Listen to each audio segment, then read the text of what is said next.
I'm an IT specialist. I'm a singer, songwriter, producer. Everyone's looking for love. I'm looking for love. Because my ex-niggas. Brooklyn.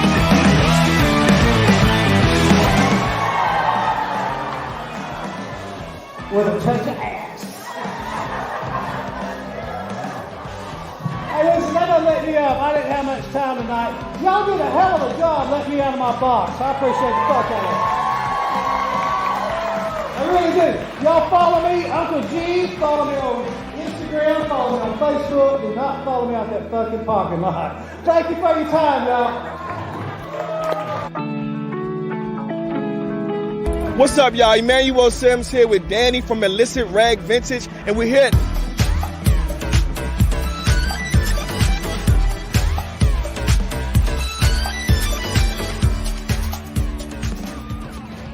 This is Tiggy. You have been watching How Was Your Day on Eudaimonia TV.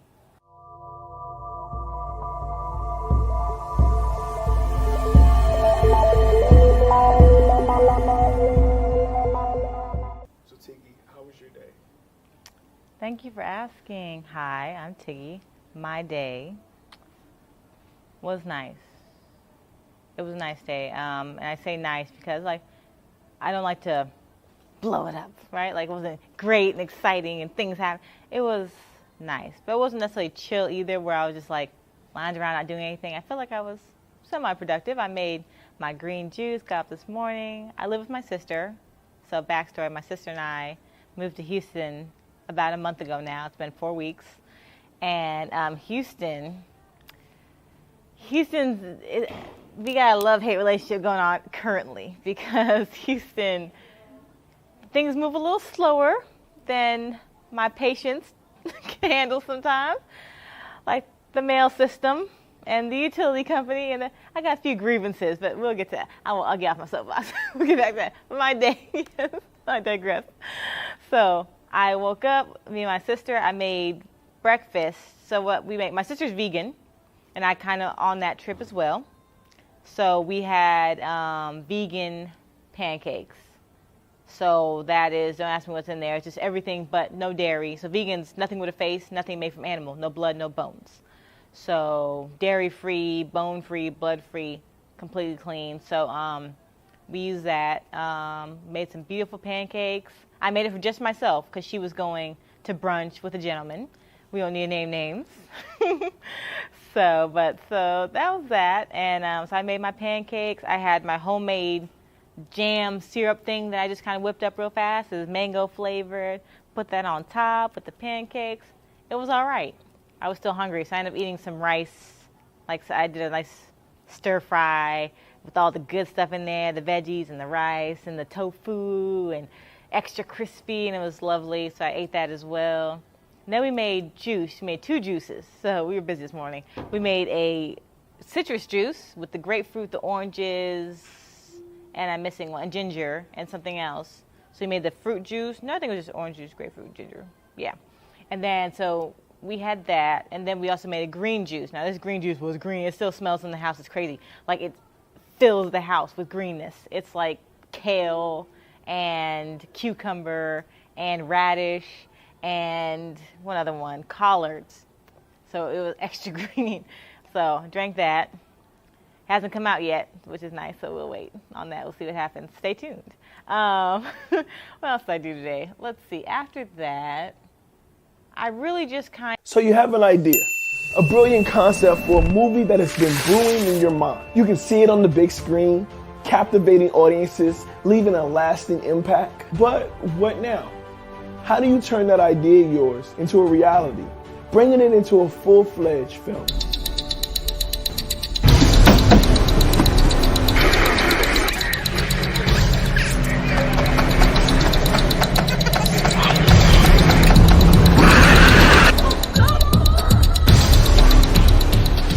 Crazy looking shit on the screen. Get you on that. I got so many women problems. My X chromosomes, they ain't never show up.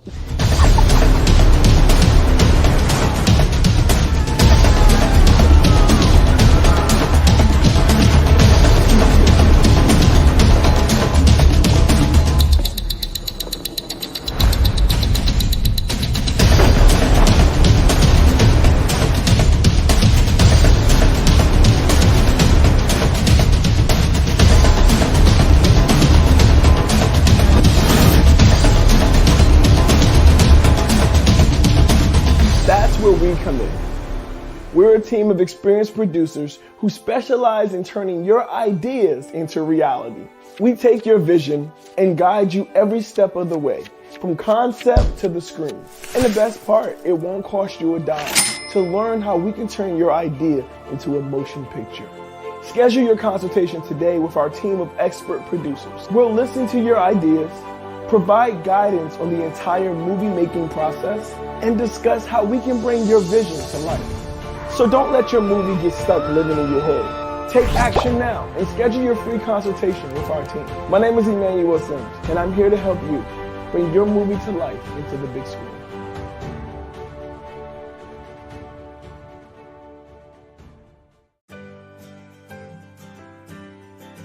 Hey, have you seen the latest In Vivo Exposure LLC newsletter? Yes, I have. It's packed with useful information, including updates on our courses and an exciting festival announcement. Tell me more about the courses. I'm interested in the Unshakable Self-Belief, Build Your Inner Fortress course. That course is all about unleashing your true potential, overcoming self-doubt, and building unshakable self-belief. We cover practical techniques such as overcoming limiting beliefs, affirmations, visualization, and resilience. It's a transformative journey of self-discovery and personal that growth. Sounds amazing. What other courses are available?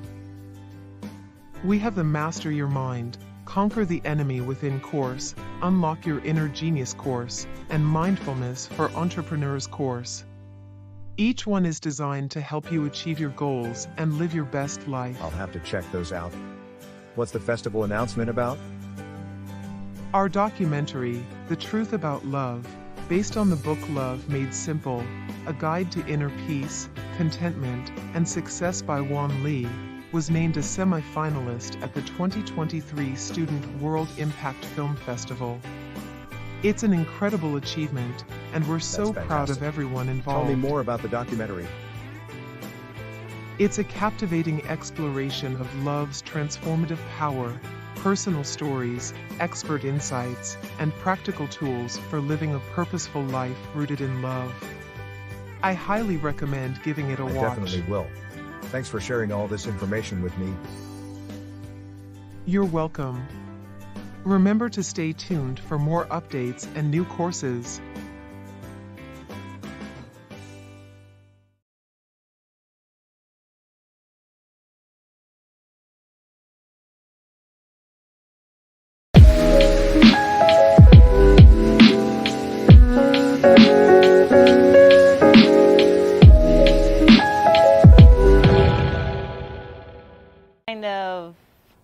I like to have my time where I like to take naps, but it's really not napping like sleeping. It's more like napping like it's my meditation period, because that's my gift. I can see things through dreams.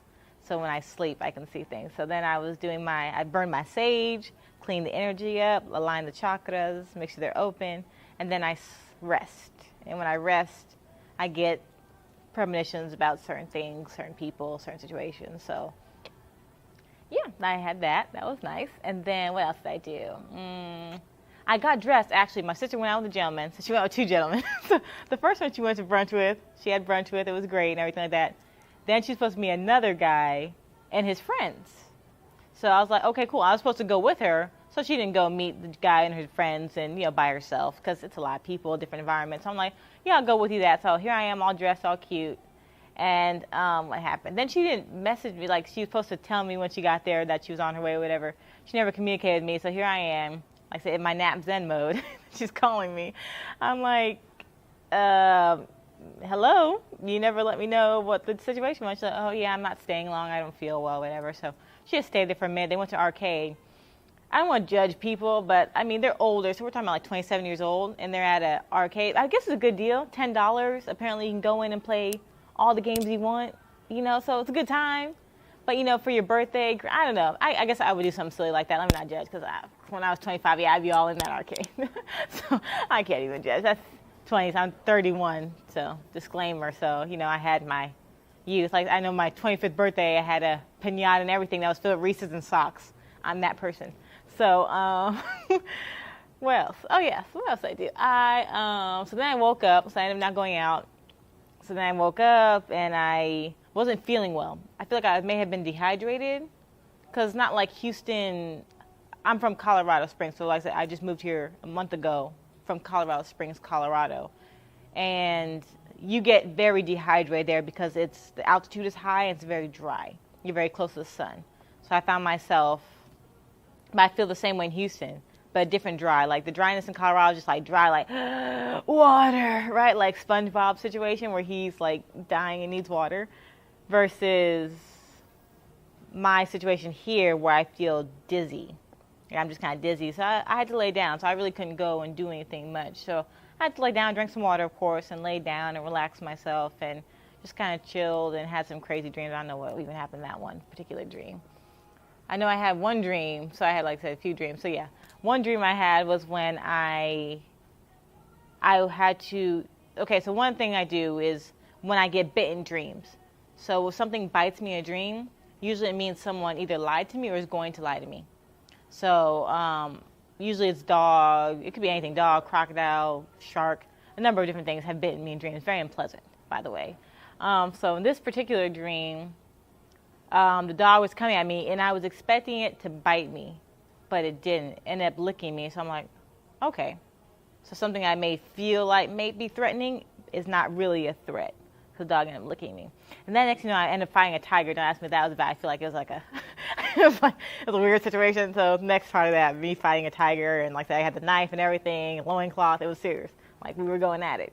So, but it was all good. Like it was like a passage thing. It was like more of a rite of passage thing. More so, oh no, that's a dream I had today. Let me tell you. Okay, so the dream I had today too, before my second dream, my second time resting, was about my father. It was weird. We ended up in a dimension, I ended up in another dimension.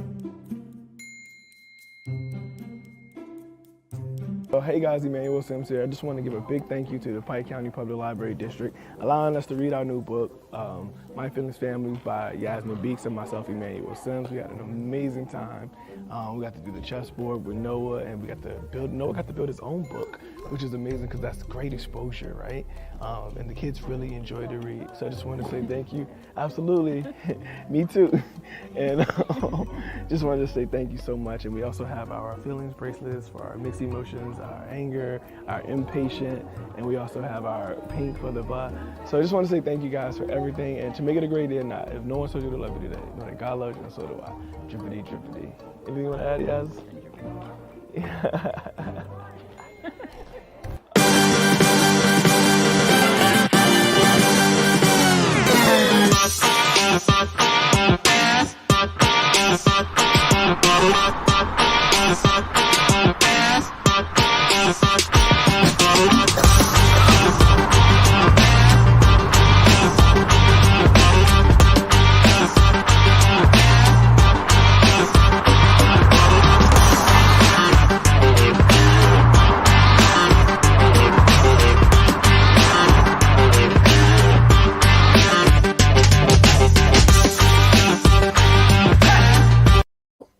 I stopped going to day school to help my mom pay bills. In the middle of the year, I lost my job at this organic express restaurant.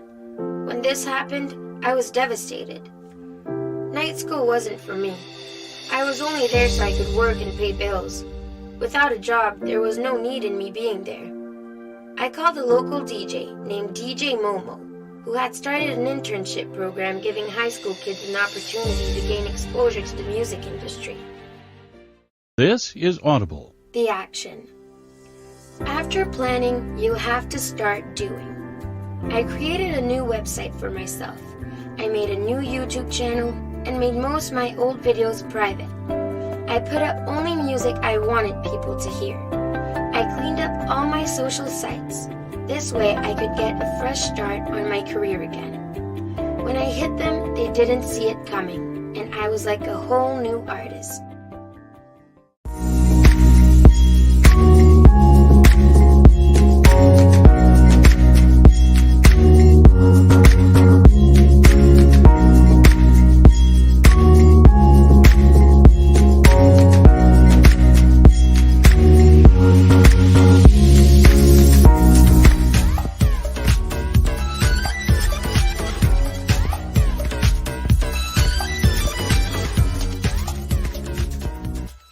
So apparently in this particular dream, my dad had committed like a serious crime or considered a serious, like a serious crime of some sort. I think he had murdered someone or something crazy like that.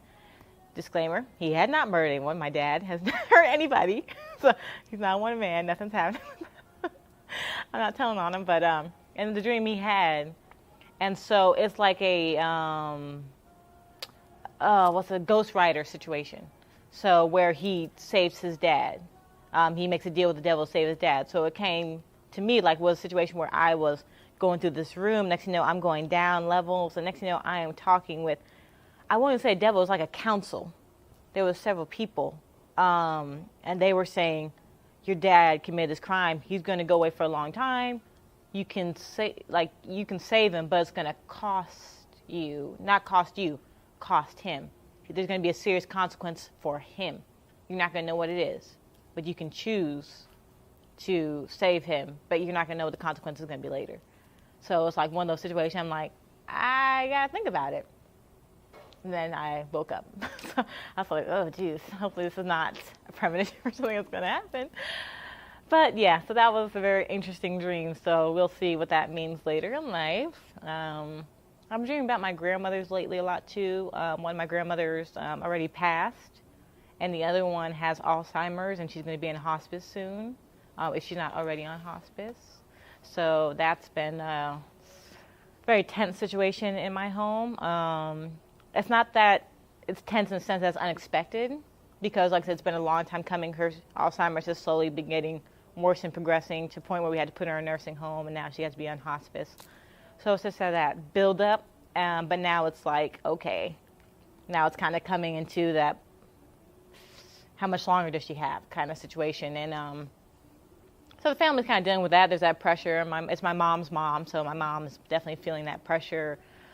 My dad's mom's the one that passed just a few years ago, and that was a whole, such a mess. So listen, do your family a favor. Don't get buried with the whole casket and the whole situation, please.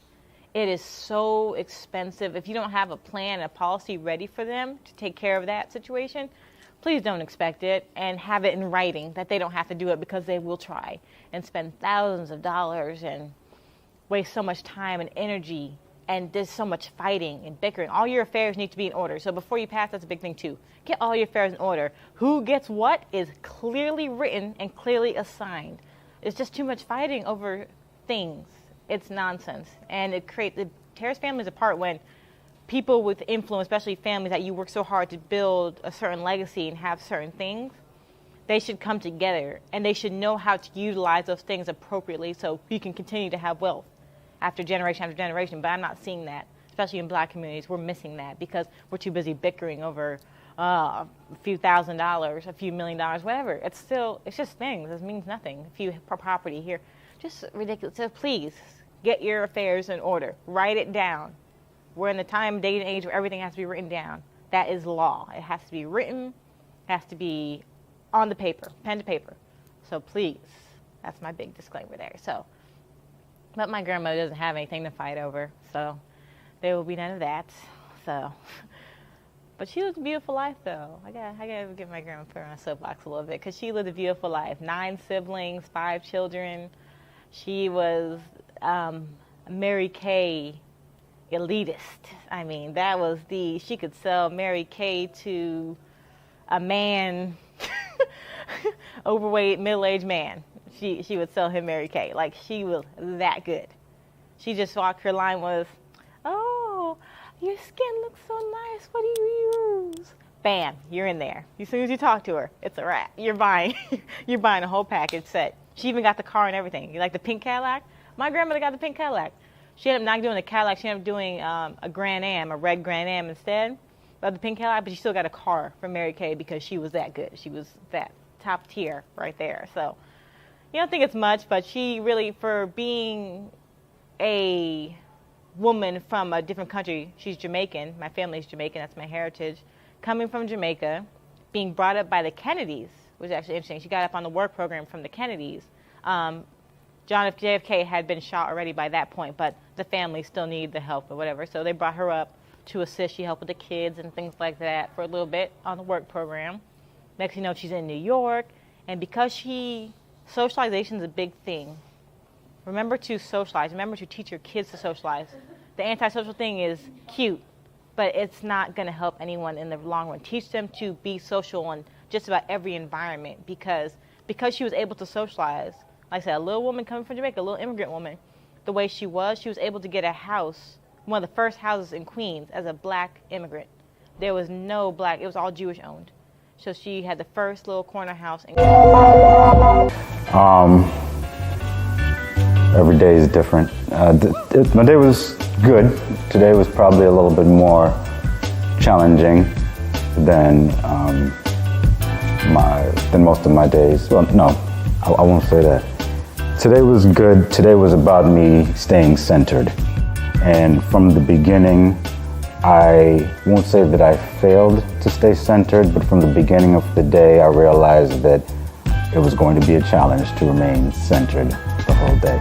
So I live in a house of women. I have 4 daughters. I have a wife. My mom lives with us. I'm surrounded by estrogen. I'm probably the most centered in the household. Outside of my mom, she's my focal point. She feeds into me as well.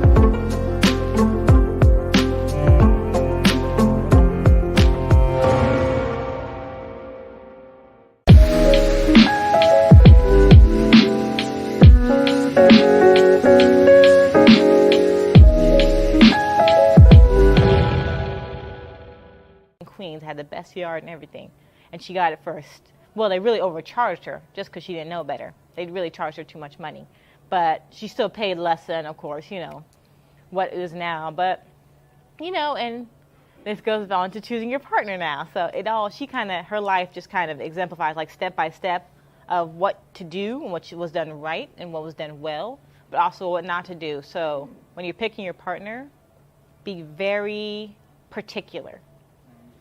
I mean, very particular. Like, let's get specific.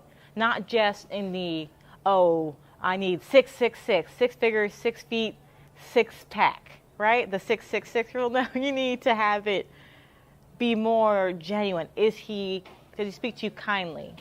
Does he rub your feet after a long day? Is he thoughtful? Does he remember small things, little things that you love, little things that you enjoy?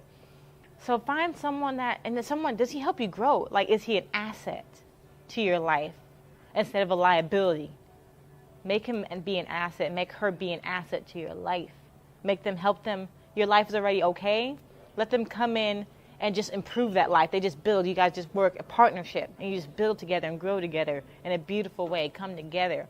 So my grandmother was one to grow. She had a house in Queens. She had a house in Long Island. And so she wanted to get more property. She was all about having property. She knew that was important. Having houses was important. But the men she was with weren't thinking about it like that. They were okay with, just existing. They didn't necessarily need more. They weren't ambitious like she was. So that cost her. It stopped her from doing a lot of things and kind of getting to that next level in her life that she wanted to get to, that she's working so hard for. So just be mindful of who you're with. And so now, and now she's in her elderly age. Now she's in a nursing home with, like I said, she has her family that still loves her, but, she doesn't have her houses anymore. She doesn't have her car anymore. She doesn't have, so all that's gone. And like I said, it's New York now. So her house that was in Queens, that was, I think, $60,000 at the time when she bought it, is now probably, $2 million easily, like without even blinking, in New York. And it had an attic and a basement. So she could have rented out both things. She could have had like 6 bedrooms to rent out.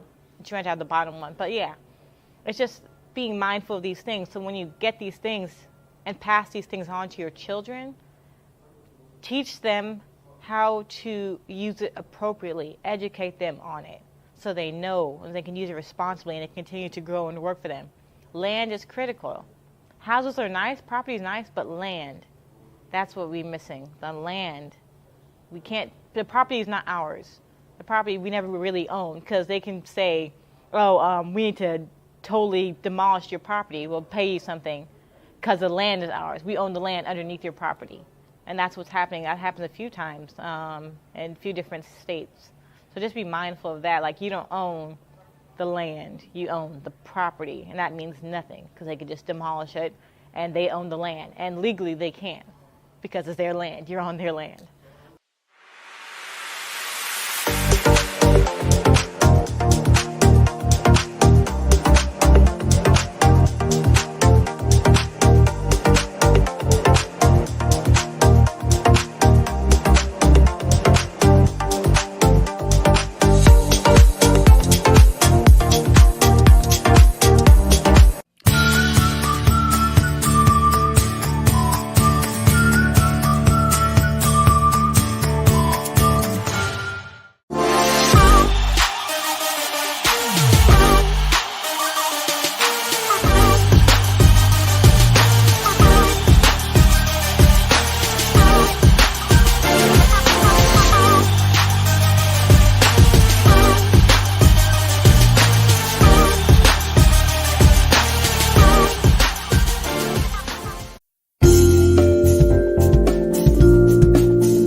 CBS because your freestyle videos ain't getting no views?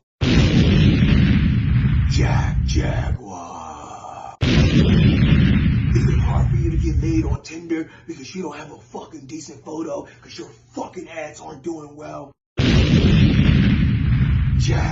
Jaguar. Are you tired of not being able to give God a nice 10%? Jaguar. We're gonna make your ads explode. You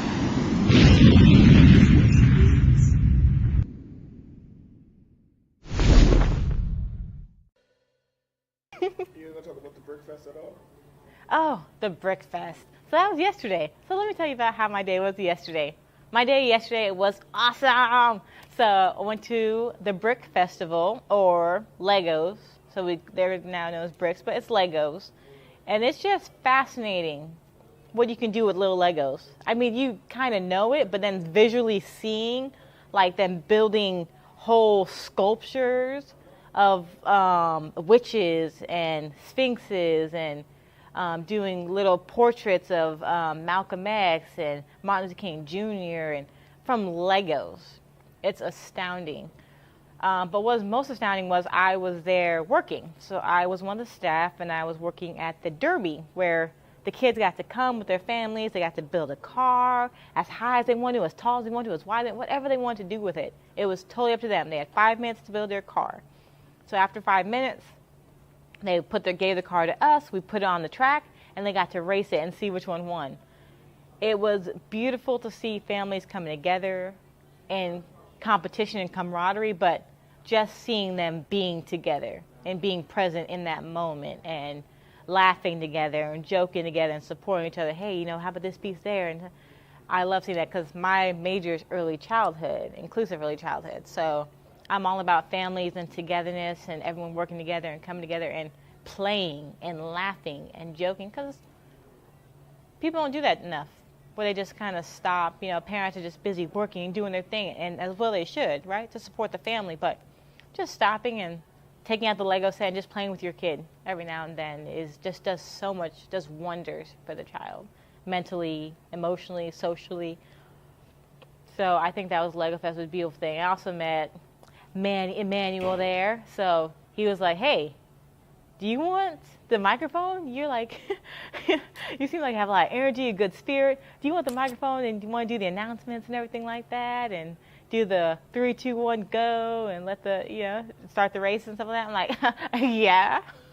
So I was in there. So got my microphone, 3, 2, 1, animated, live, getting the people excited, the energy, like I said, feeling the positive energy and the excitement.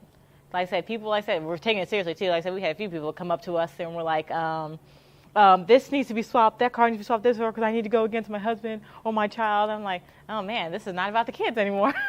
But it was still fun. Everyone had a good time, and it was a fun experience. And Legos are a pain, I'm not gonna lie to you though. It's nice, like I said, when you're playing with them and active, but then the cleanup, them little pieces, and like I said, it's a lot. There's a lot like that, and there's the little Legos too. They're not the nice big Legos. They're those tiny Legos that 1-year-old shouldn't be have because they're a choking hazard kind of Legos. So it was fun though. It was a beautiful experience, and now I'm wondering what the next thing is. We'll see. I don't know. There's a few other festivals and other staffing things. Houston has a lot going on, so we'll see what else I can get into. But that was my yesterday. So how are you feeling right now? How am I feeling right now? You know what? I'm feeling really good. I'm feeling really good. It's a good place. I'm feeling at peace. Like, even though I'm not necessarily where I want to be in my situation, I don't necessarily have a job yet, I don't necessarily have money coming in like that yet, but I always have what I need when I need it. That's what I realized about myself. So that's why I never stress out about anything. Like, if I need a bill to get paid, some way, somehow, money comes in the way it's supposed to come to where things can get taken care of. So that's what I always worry about. Like, I want to be a millionaire, but I feel like the higher power doesn't want me to be. Like, he's like, yeah, you're good. You're always going to have what you need, but you're never going to be super rich and wealthy, and that drives me insane. Cause like, but I want millions. I want to be rich and wealthy. But no, I feel like I'm always going to have what I need, maybe a little more sometimes, but definitely what I need to make sure the bills are paid, everything's taken care of for myself. Like, I'll always be okay. And maybe that's the next level. Maybe I can have the millions. I'm just not quite there yet in my own discipline, in my own self. I need to take the time to figure that out. Like, what is it? What is my relationship with money really? Is it just a relationship where I'm satisfied with things just being okay and I know they're going to come and I get comfortable with that idea? Or can I discipline myself to know, okay, I can handle large sums of money in a healthy way? And like I said, be smart about it and be disciplined with it and pass it on to next generations and make sure that they're smart and disciplined with it. So that's kind of where I'm at. But I don't want to be a millionaire for myself. That's the thing. Like, I don't want to make money for myself, honestly. It's my whole thing, my whole why I'm here, my whole why is for children. So I'm here for children. So you have an idea, a brilliant concept for a movie that has been brewing in your mind. You can see it on the big screen, captivating audiences, leaving a lasting impact. But what now? How do you turn that idea of yours into a reality, bringing it into a full-fledged film?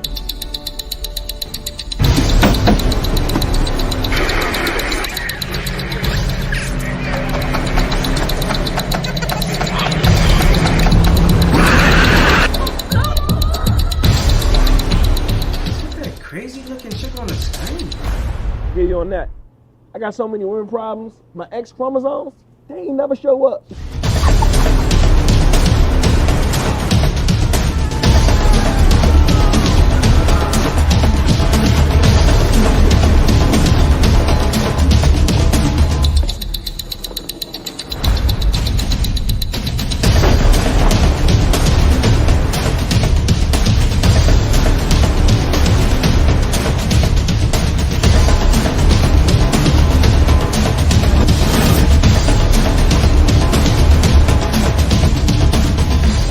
We come in. We're a team of experienced producers who specialize in turning your ideas into reality. We take your vision and guide you every step of the way, from concept to the screen. And the best part, it won't cost you a dime to learn how we can turn your idea into a motion picture.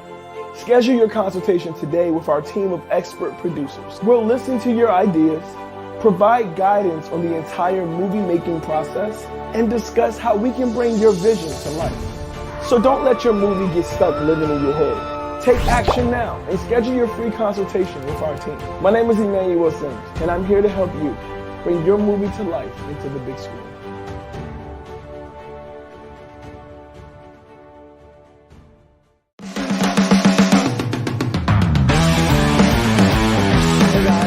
Fuller. My name is Adrienne, aka Kalila. provider. I'm an IT specialist. I'm a singer, songwriter, producer. Everyone's looking for love. I'm looking for love. Because my ex-niggas.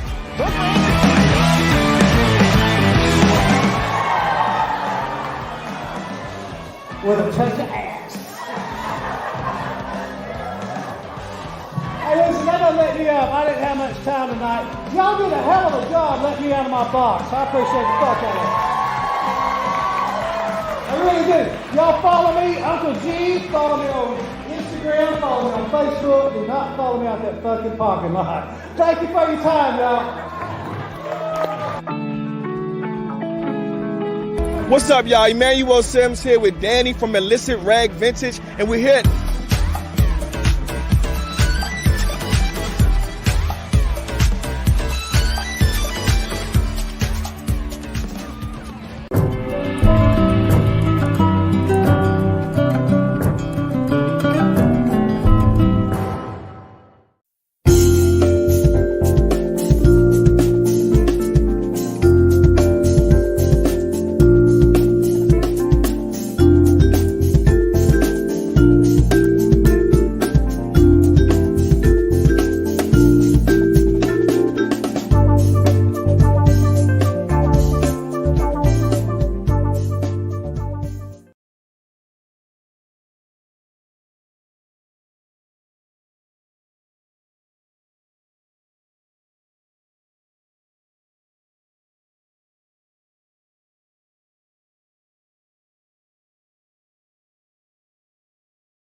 Here for children, the well-being of children. That's all I care about. That's all I think about. I lose sleep at nights when I feel like I haven't done enough or I'm not where I need to be so I can get that next level. I want to have the money to be able to build schools in different countries for the children, and then I know I implement curriculum as well, so I know how to do curriculum a little bit. I need to get better with that, so hopefully my master's will be more of that, about curriculum instruction, so I can implement curriculums as well as build schools, or just use the same curriculums at work that I like, that are effective. I've been working in daycare centers since I was like 18. I mean, so for years, this is like a 10-year span of different daycare centers, looking at their different philosophies, which one I like, what I don't like, what I want to use, what I don't want to use. So I've seen a lot of different variances that I think will work, but understanding that there's such a need in countries. Like I said, my family's Jamaican, so in Jamaica, there's such a need. They don't have resources like we do. They don't have public education like we do. They have to pay for your school. Most countries do. You have to pay for your education. So now where am I going to find money to get school? I got to pay for uniform. I got to pay for books. So everything costs there. But they find the money. They make it work because school is important, but some just don't have it. Because there's poor. In America, you're poor. But in third world countries, you're impoverished. There's a whole different level. Their poverty is a whole different level from our poverty, our poor. So that's why I realize, and a lot of Americans don't understand that, especially if you haven't traveled, don't really see. You think your life's hard, go to a third world country. Just spend like a week. You'll see that, like I said, no stove, there's no shoes. They don't get to walk barefoot. They have to walk around barefoot, and the kids are struggling, and they, like, sometimes parents are around, sometimes they aren't, or the kids have to work too. They have a lot of siblings. So like I said, my grandma was the oldest of 9. I didn't tell you that, but she's the oldest of 9. So she was, by the time she can stand up around the stove, she was around the stove cooking and making sure her siblings were good. That was her, like, that's the thing. They bring up each sibling to raise the other ones. The oldest one always raised. That's just natural. But so she always had to take care of everybody. When she came to America, she filed for all of her siblings. She filed for nieces and nephews. She filed for cousins. She filed for everybody. So that's what I'm saying. That using that one person to necessarily push them, and then having, everyone succeed and everyone work together, but then having everyone succeed and work together. That's the collective. I think sometimes we kind of get in the rat race. America kind of pulls apart, and we get caught up in the rat race when really, had we as a family kind of stuck together a little more, we would have money. Like silly money, like these, like people in Westheimer laughing, smoking out pipes and stuff like that. Like, filthy money. Like, we would have been good, but we just couldn't stay together and stick together like we were in Jamaica and the the little home in Jamaica, right? So now they each have their own space and their own world, and just thinking about that. So when I implement schools, I want that to be pivotal about understanding about finances, understanding about social skills, knowing how to socialize is important to me. I think that's having not just knowing how to socialize, but knowing what to do in social situations where you feel attacked or where you feel like someone's trying to make you lose your job, or like how you handle and conduct yourself. Because you can get angry, you're right. You can go off and cuss and this, that, and the other. But I read a book, so one of my favorite books is The Princessa. Princessa is based off of Machiavelli's The Prince, but the prince is for men, how to handle themselves in different situations. So Princessa is for women, because we are different. And so Princessa kind of teaches you how to work your differences. So in it says that when it comes to your enemy, you don't want to degrade your enemy in any way, embarrass your enemy in any way, even though they attack you and say whatever. You want to make them an ally. So in order to do that, you have to be mindful of what you say and how you say it and how you attack them. Because you're still attacking them, right? But you don't have to do it in a way that's so out of control and so, just aggressive. You can do it in a way that's where you just ask a question like, why would you say something like that? Make them stop and think, or I didn't appreciate when you said that. Because sometimes people really don't even realize what they're saying. Sometimes people are just talking, so you have to call them out and make them stop and think about what they're saying. But without embarrassing them, without humiliating them, without demeaning them. That way, they respect you, and you form an alliance when there didn't used to be one. And you can move forward. If not, then you just leave them alone, right? But if you can form, you want people to speak positively about you. Because I believe, because it's happened to me, that's a whole other story. It's happened to me where people speak negatively about you, it matters, and it holds on you like a monkey on the back kind of thing. Like it just clings to you when people speak adversely about you. So just being mindful of.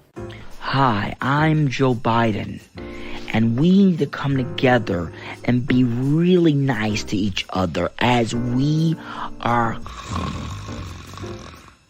saying these things that what I'm saying is that we're smoothly talking you guys into hell because God bless this country and peace be on earth. The Republicans are so mean. Let's come together. Thank you. Kingdom over everything.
Your words matter, what you say. It could even be something like, oh, I wish so-and-so didn't get this job.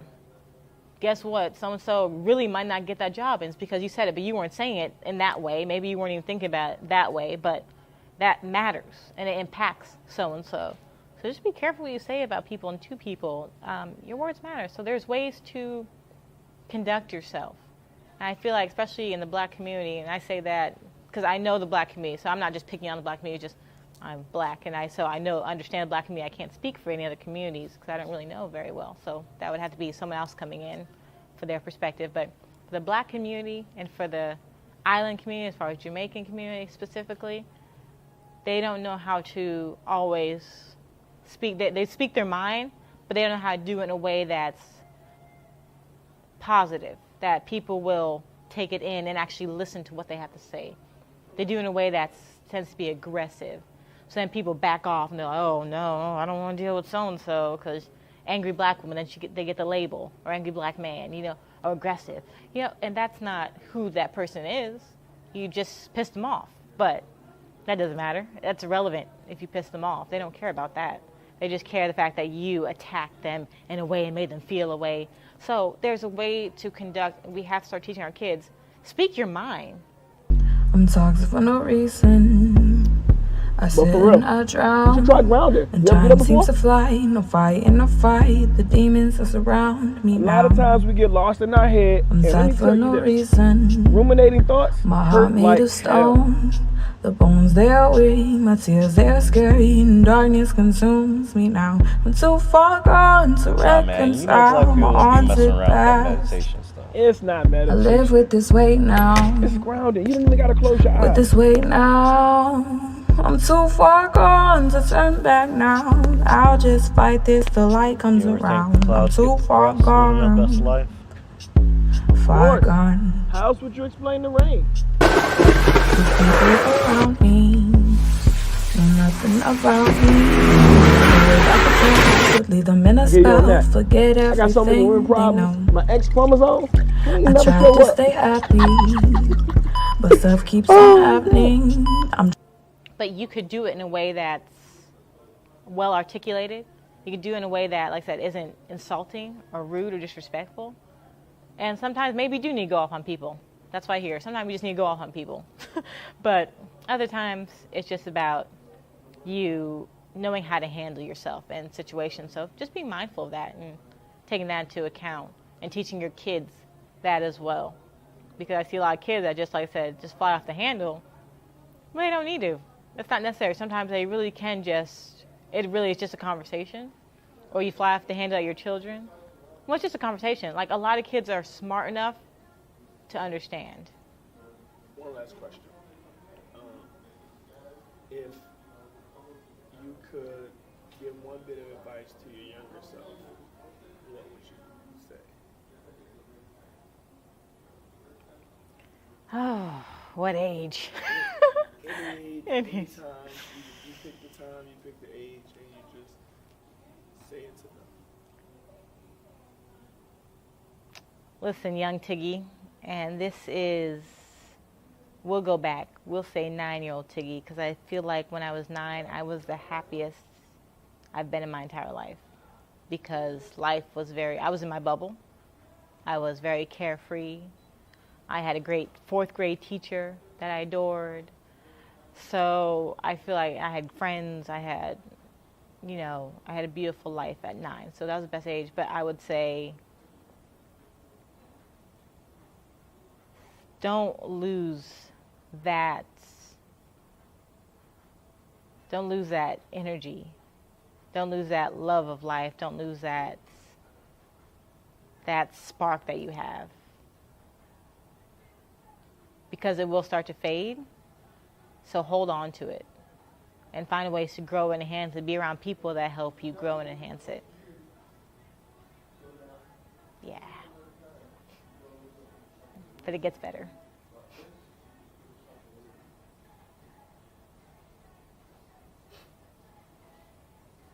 You feeling that? I feel it. Thank you. Yes. So, thanks for asking the question. That was my day. Girly rap with the popish twist is what I would tell myself, Emmanuel,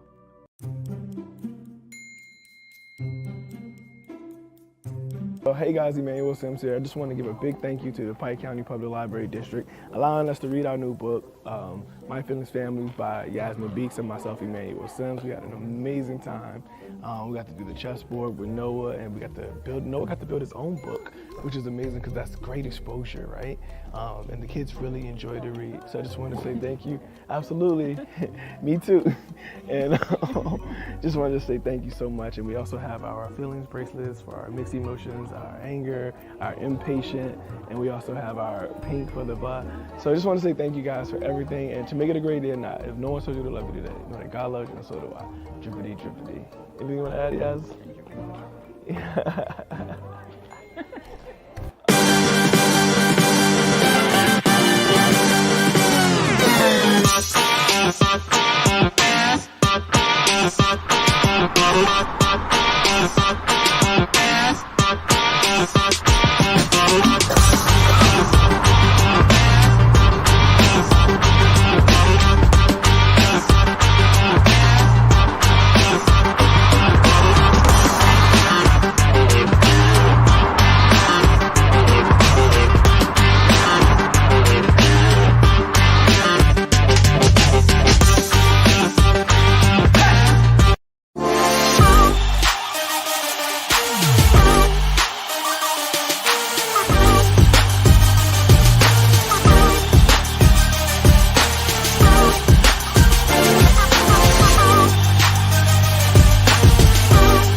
My name is Adrian, aka Colada. I'm an IT specialist. I'm a singer, songwriter, producer. Everyone's looking for love. I'm looking for love. Because my ex-niggas.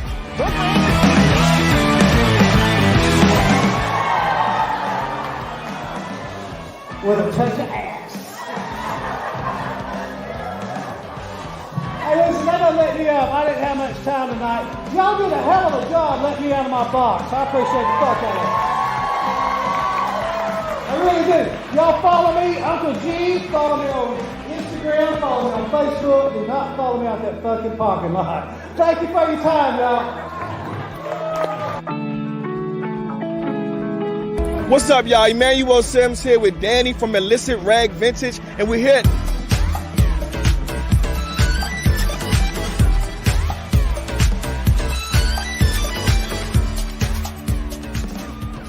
So you have an idea, a brilliant concept for a movie that has been brewing in your mind. You can see it on the big screen, captivating audiences, leaving a lasting impact. But what now? How do you turn that idea of yours into a reality, bringing it into a full-fledged film?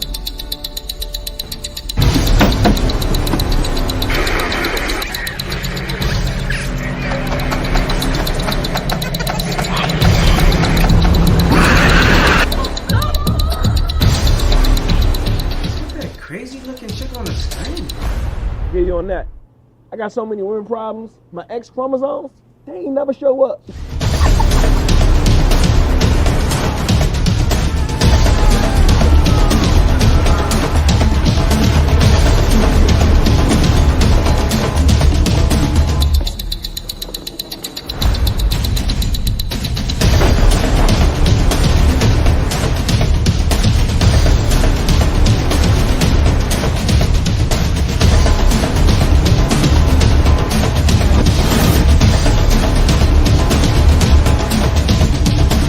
That's where we come in. We're a team of experienced producers who specialize in turning your ideas into reality. We take your vision and guide you every step of the way, from concept to the screen. And the best part, it won't cost you a dime to learn how we can turn your idea into a motion picture.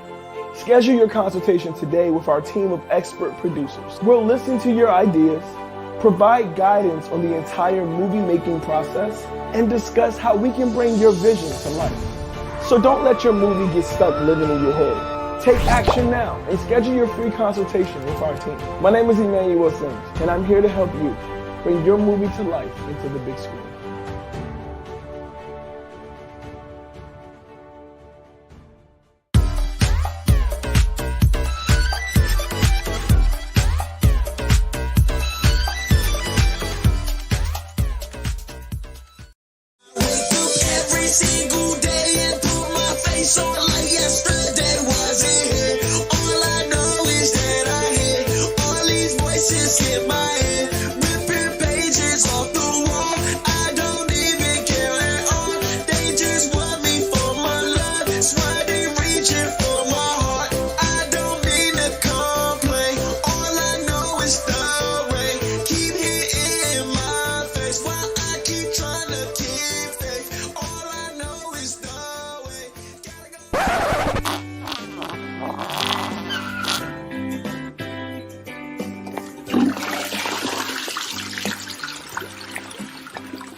Who are you? I'm Doubt, and I'm here to keep you grounded. Do you really think that you can handle all the success and expectations, Manny? I think so, but... Hey guys, I'm Sean Fuller. My name is Adrian, aka Colada. I'm an IT specialist. I'm a singer, songwriter, producer. Everyone's looking for love. I'm looking for love. Because my ex-niggas.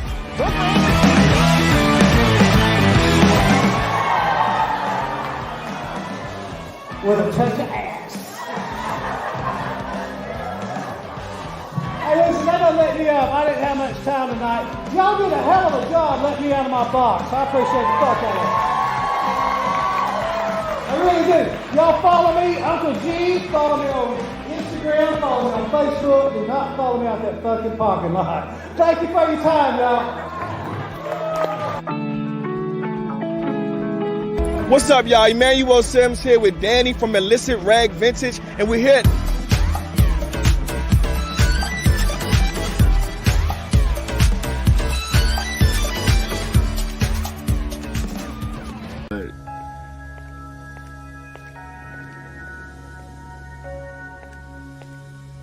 Are you sure that you're talented enough?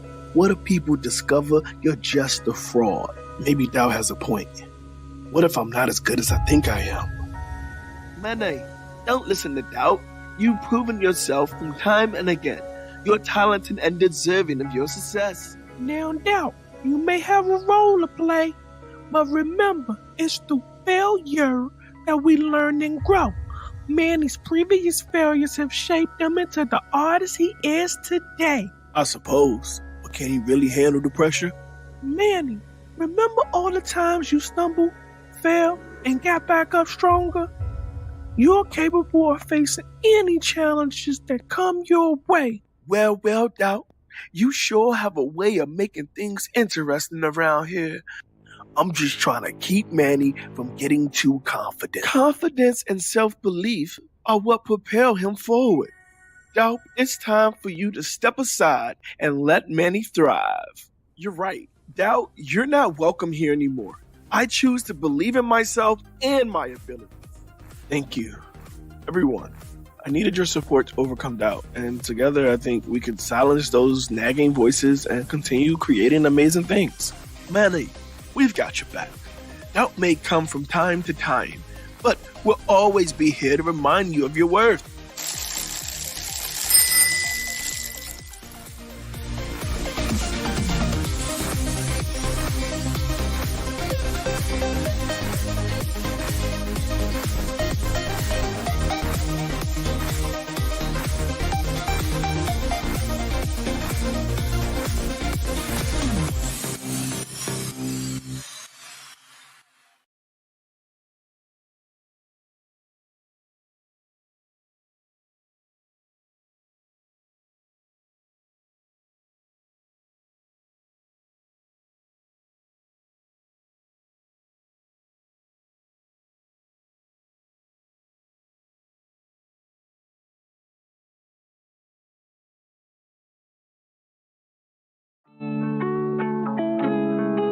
What's up, y'all? Emmanuel Sims here with Danny from Illicit Rag Vintage, and we're here at Anne Fram today, and we want to just talk about what she got going on. She has a lot of different products. Some of them look handmade. Some of them look like they've been around for years. Can you tell us a little bit about what's going on? Yeah, so pretty much I carry a wide array of vintage items that I've collected from all over the world. In my travels, I've been shopping and collecting for about 20 years. At this point, a little over, like 22 years since I was about 15 or 16, and I present my collection to the world. So, where are some of the places that you've been that you've collected some of your collection from? From all over. I started traveling when I was fairly young, and vintage items have always appealed to me. Well, since I started thrifting as a teenager, the vintage items always stood out because of their, distinct creativity, and of course you could tell a lot of the pieces were handmade, so everything was always, it had an individual look that was just out of this world. So I've just always been attracted to that, and then I've transitioned into being a stylist. Okay. So that's just pretty much where I always felt good in, you know, my styling, because it gave each individual project that I worked on a different look. Everything was super unique, and that's very important to me. So it sounded like you got into my next question, which is my trick question, what is your why? But it sounds like your passion is really giving people an opportunity to look like they want to look. Exactly. Yes, to develop a sense of individuality. I feel like that a lot of people fail to realize that style is very, very personal. It suits each individual. So therefore, I just give people a platform and present different items to them so that they can actually get in touch with that personal style. Okay. A style that is their own. My apologies. So I appreciate you sharing that. Last thing, if you can give yourself some advice when you were younger, what advice would you give younger self? Keep going. Don't let anybody's story distract you, because a lot of times a lot of people tend to push their experiences on you, and if your drive is different, your results are going to be different. So don't listen to anybody else's story. Make your own. Man, I'm not about to preach today, but don't let nobody else's story distract you. That's deep on so many levels, because we get relationships, we get friends, we get family, we get cousins, everybody who has their own perspective or experience in life that can drag us from actually getting to that next part. And I just appreciate you sharing that. I'm sure my community would appreciate it. Tell us where we can find you, how they can reach you. You guys can locate me on all social media platforms and Google at Illicit Rag Vintage. That's ILLICIT Rag, RAG Vintage. And that is on all social media platforms. And you also can Google me, like I said, as well. So hopefully I'll be touching bases with you guys, or you'll, you know, tune into my channels and stuff, and we can connect in some way. But to everybody, keep pushing, and you can be living the life of your dreams, to be honest. That's right, y'all. Y'all heard it here from Danny, and I'm so blessed because that message was for me too. And I'm just like, when I follow the universe and I'm obedient, I get rewarded. So Danny, thank you so much. Peace and blessings, and much success. Make sure y'all check out Illicit Rag Vintage here and Fram, and y'all have a successful day.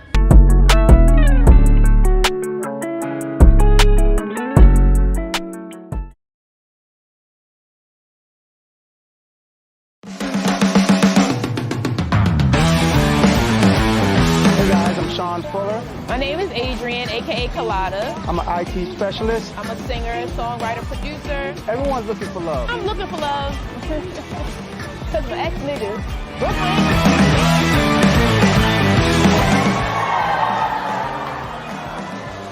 With a touch of ass.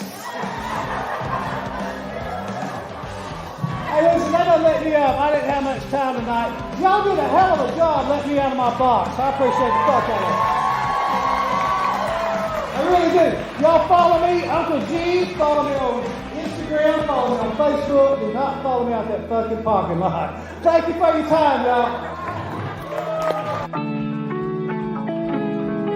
What's up, y'all? Emmanuel Sims here with Danny from Illicit Rag Vintage, and we're here.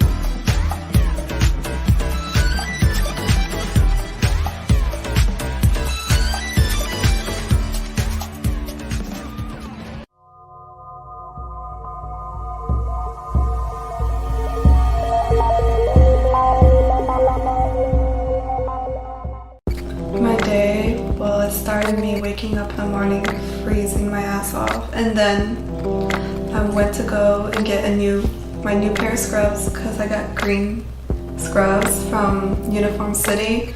So pretty, I love it. And then I went to shower, got ready, brushed my teeth, washed my face. I exfoliate twice a day, so I exfoliated. I got everything together. I got my work shoes on, which are basically these purple Crocs. They're fuzzy inside because it's cold in the morning and my feet be cold. So then I put on my green scrubs. I got my ID badge, my keys, everything I need.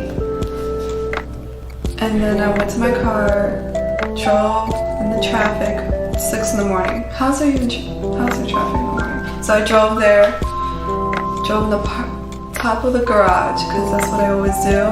I feel comfortable there. Walked to work.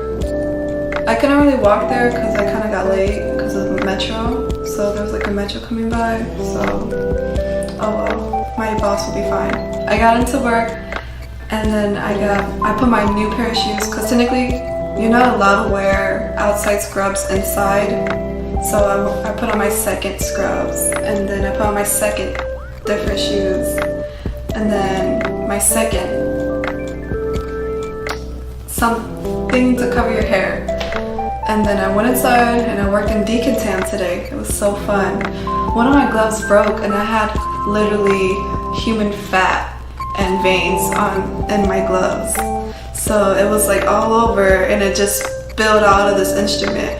And I was like, okay, that was really fun. So I ungown, I scrub everything with hot water, put on another PPE on, and then I had a lot of eye trays, a lot of heart trays, and I was by myself in decontam because I'm always working solo, which was really fun.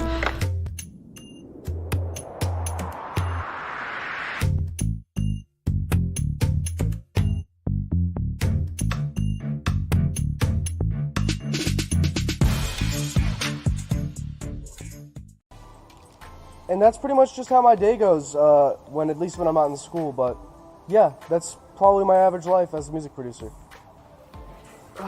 My name is Matthew Haber, from Miami Beach, 305. You can find me on Instagram at MATT__Miami. My email is mattmiamibeats@gmail.com, MATTMIAMIBEATS@gmail.com. And reach out. I love hearing what people have going on. I love working with anyone who has a good spirit or anything creative. I absolutely love. So you're watching the Indie Movie Network, and this is Matt signing out.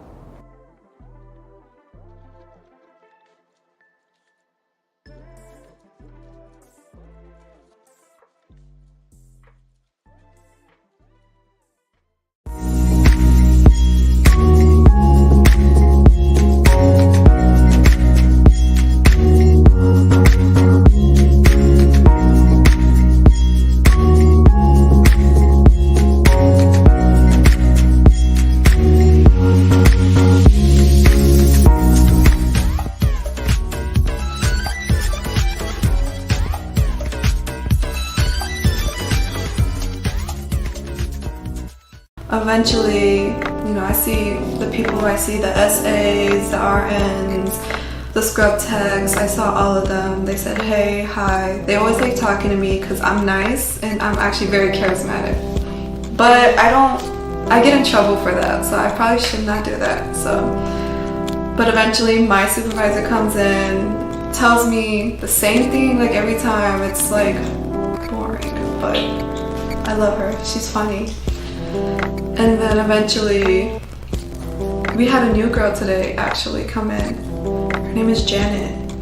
She is so interesting. She was staring at me. She didn't really talk, but whatever. New people do that, so. She asked me a lot of questions. I was getting annoyed because I was like, oh my gosh, why did you hire someone with no experience? But I was like, that was me before, so let me calm down. Talked to her, then I talked to Gerard. He came eventually. Gerard is so cool. He's this older Haitian man. They're all funny as fuck. And then eventually, I cleaned other stuff, and I went on break. I actually went to walk around the university my job owns. It was really beautiful. It's a 7-day Adventist hospital, so they have like these planes of art of Jesus, how he healed the leprosy and stuff. It was beautiful. I walked around the lake and stuff. Eventually I came back, did what I needed to do. Then we had a meeting about something, and then everyone congratulated me for getting my certification. So that was really good. And it kind of shifted the mood because there's some people who's been there for more than 2 years, and I've been there for 1.5 years. And I already have all the stuff I need, and they still haven't got what they need, so they need to hurry up because I basically told them there's a time limit. So that puts more pressure on me because now they're looking at me like, why'd you get your certification so fast? Why not? I just like getting things over with. Anyway, so that happened. I talked to these other departments because I try not to limit myself. I like talking to pharmacy. I love talking to anyone in NICU or Central, the other side, because I don't like staying cooped up in my department, because that's how they get you.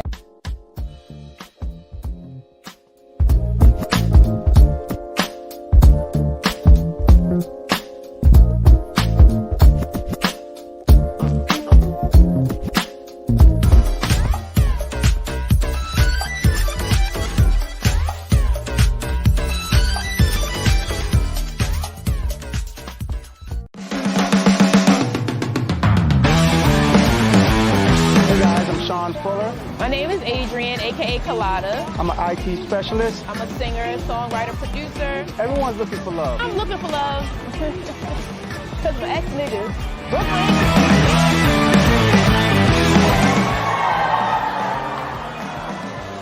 With a touch of ass. Hey, listen, that doesn't let me up. I didn't have much time tonight. Y'all did a hell of a job letting me out of my box. I appreciate the fuck out of it. I really do. Y'all follow me, Uncle G. Follow me on Instagram. Follow me on Facebook. Do not follow me out that fucking parking lot. Thank you for your time, y'all. What's up, y'all? Emmanuel Sims here with Danny from Illicit Rag Vintage, and we're here.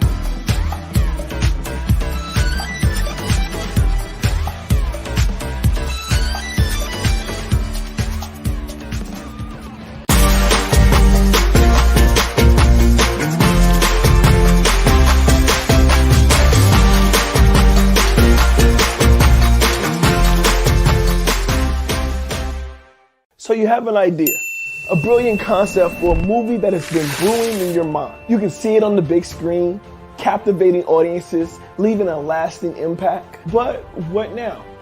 How do you turn that idea of yours into a reality, bringing it into a full-fledged film?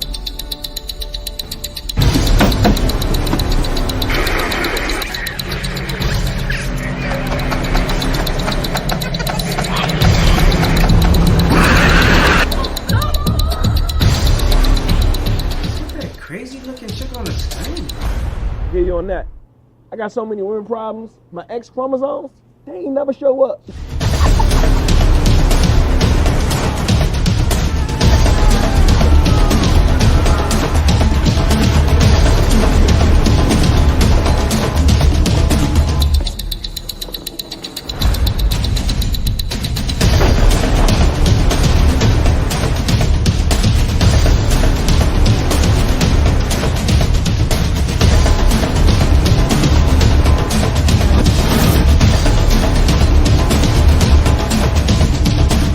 That's where we come in.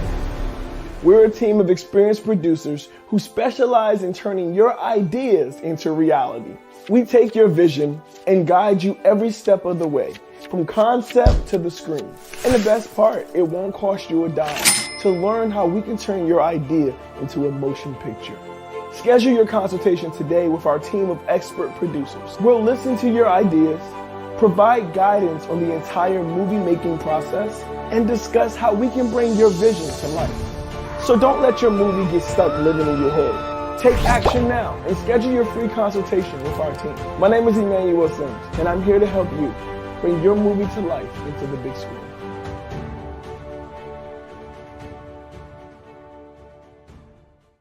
They make you stay there and they make you age faster. So I talked to other people, they're really fun. Oh, I talked to some people from Women's Tower. They're really fun. Man, I wish I worked over there, sorry. But no, so I talked to some people over there. I like basically explore more of that side of the hospital. Oh, there's like 4 huge buildings. There's outpatient, Women's Tower, Main, General, oh, and Ginsburg. So yeah, it's a huge hospital. So I was doing that, and honestly, I love that place. It's so beautiful. After that, I went to my car. I was like trying to hide from some people because people love to talk the whole time. Like, I get up at 3:30, but they would like try to make me stay until 5 o'clock and talk to me about any little thing. And I'm like, I gotta go home. Like, I got stuff to do. So I went to my car. Like, I literally ran to my car, and then I went home. I I went home, I cleaned up, I cleaned everything from the stairs, every room, my dog, I brushed her. A German Shepherd, you don't want to brush a German Shepherd, it's a long time. I cleaned everything, and then just for her to mess it up later. So after cleaning everything, I put on some workout clothes or my gym clothes, I put on my gym shoes, and I just basically grabbed water. The whole day I was drinking a gallon water, so I grabbed another gallon water to the gym. So I went to the gym and I started on Stairmasters because that really helps me build up a sweat. I don't like working out without building up sweat. And then I did different lower body machines. I did do like leg raises.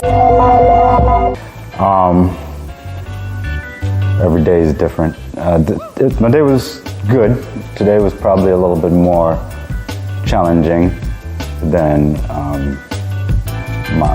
most of my days. Well, no, I won't say that. Today was good. Today was about me staying centered. And from the beginning, I won't say that I failed to stay centered, but from the beginning of the day, I realized that it was going to be a challenge to remain centered the whole day. So I live in a house of women. I have 4 daughters. I have a wife. My mom lives with us. I'm surrounded by estrogen. I'm probably the most centered in the household. Outside of my mom, she's my focal point. She feeds into me as well.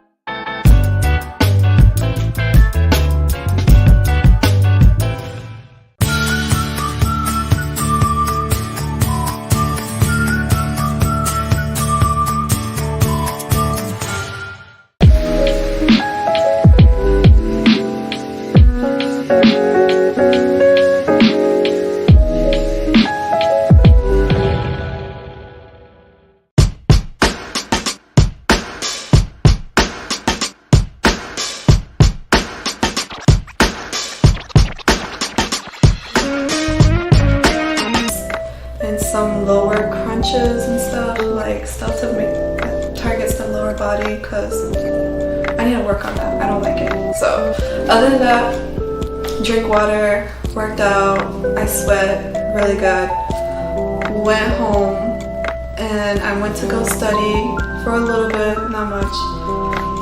I was studying sociology. I was basically reading some chapters again, so nothing like fun. And then I went to go take a shower. I exfoliated everywhere, and then I did my skincare, I rinsed my hair out, and I put coconut oil. I love coconut oil, I can live on that. And then I was getting ready for bed, but I shouldn't have, so. And eventually, I got everything together. I ordered some Uber Eats, some Olive Garden, I believe. And then I got it from my sister, and it was mad good. I ordered chicken Alfredo, some breadsticks, salad, all of it is mad good. So my sister was happy. I didn't really eat much because that's just me. And eventually I did eat some candy, so it's probably bad. I should probably ate some food. And then eventually I took a shot of apple cider vinegar because I'm trying to do that cleanse. Apparently that's good for your body. And I drank more water. I made sure my sister did her homework, and I made sure she did her extra homework that she does on the side. And then eventually my dog comes in, and then she jumps into the garbage. A mess everywhere. It was disgusting, and I'm thinking, I thought I threw out trash. I cleaned again. I was so annoyed, but she's a dog, so what can you really do? I still love her. I squeezed her cheek really hard. I was like, why'd you do that? And she thinks I'm loving her more, so she's so cute. And then after that, I went to go brush my teeth, and I did brush my hair, and then I put some conditioner. I bought some new conditioner. It's by Dove. It's really good. And then I put coconut oil, and then I got a text. So then I was like, let me put some mousse in my hair. Because I have no volume in my hair at all. I have no volume.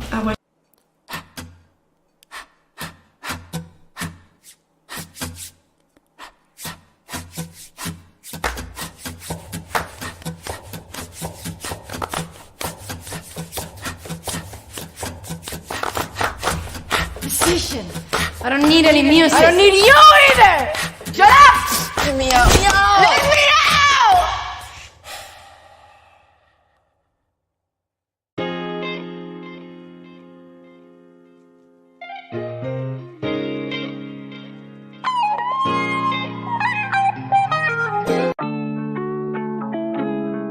How y'all doing? How y'all doing? This is BT African Arts. We're a family-owned business. What we offer is shea butter, and as you can see behind us, we got a couple different clothing items: dresses, skirts, blouses, pants, all the above. Where can they find us? BTAfricanArt.com and on Instagram at BT African Arts. Tap in, see us, follow us, and we're gonna show you what you like. Yo, we have shea butters, we have oils, and we have all these beautiful dresses just for you. Meet us anywhere. We are a Black-owned business. We are working, we are striving, and we come to you. We want to give you the best products. This is made out of raw shea butter and oils only. We don't do none of that synthetic stuff. It's antibacterial, antifungal, all the antis, all the good stuff. We got it right here for you. No artificial flavoring. That's right. Just Thank like you that. so much. Thank you, boss. Later.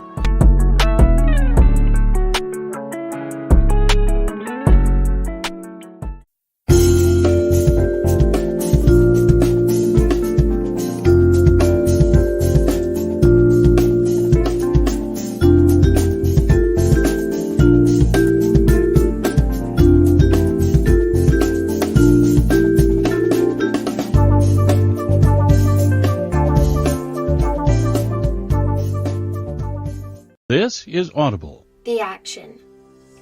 After planning, you have to start doing. I created a new website for myself. I made a new YouTube channel and made most of my old videos private. I put up only music I wanted people to hear. I cleaned up all my social sites. This way I could get a fresh start on my career again. When I hit them, they didn't see it coming, and I was like a whole new artist. I buy these scarves and I use them as a head wrap so it can keep my hair up so I can have volume. I don't. My hair is straight, like sometimes it'll be wavy. It's hard to keep it curly, so. And eventually I put on some new pair of clothes, trying to go out, check the rooms to make sure everything's clean, make sure my sister's good, make sure everything's good, make sure my dog is fed and happy, and right before you know it, I go out the door, make sure I got my keys, wallet, everything, go to the car, and then I start driving down the highways. I don't know their names. I just know they're highways. And then eventually, I met up with a friend, and I ate some food, fish, tilapia. It was really good with some hot sauce. Look, I ain't never had fish with some hot sauce before, so it's definitely different. But it's actually not good, so I recommend it. And then, actually, I was waiting mad long for the friend to come to the dorm. Like, I was waiting like 10 minutes, knocking, banging the thing, texting, calling. I'm like, okay, I'm about to go home. Because they're not gonna have me stand out here in the cold, freezing my ass off. Because I'm not gonna do that right now. I'm anemic. But what am I gonna do, stand outside in the cold? So then, eventually, ate food. I cleaned most of their room. I haven't cleaned it all up, but I did, and I did their laundry. What? Like, I just did laundry at my house, and I'm doing laundry at someone else's house. Like, you see, I'm just too nice. No, I'm too kind. I need to stop spoiling people, because, you know, they gonna make you do it again and again and again and again. And I mean, it's probably fun, but.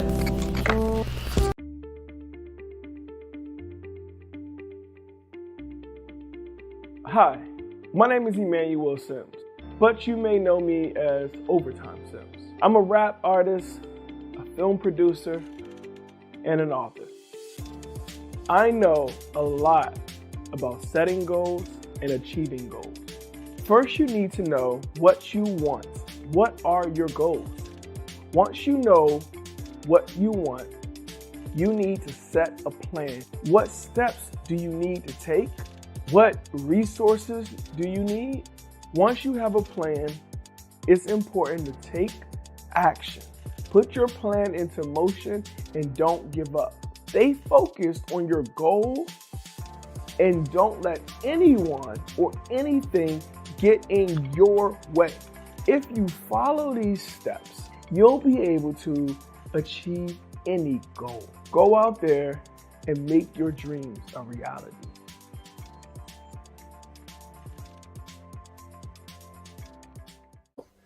I stopped going to day school to help my mom pay bills. In the middle of the year, I lost my job at this organic express restaurant. When this happened, I was devastated.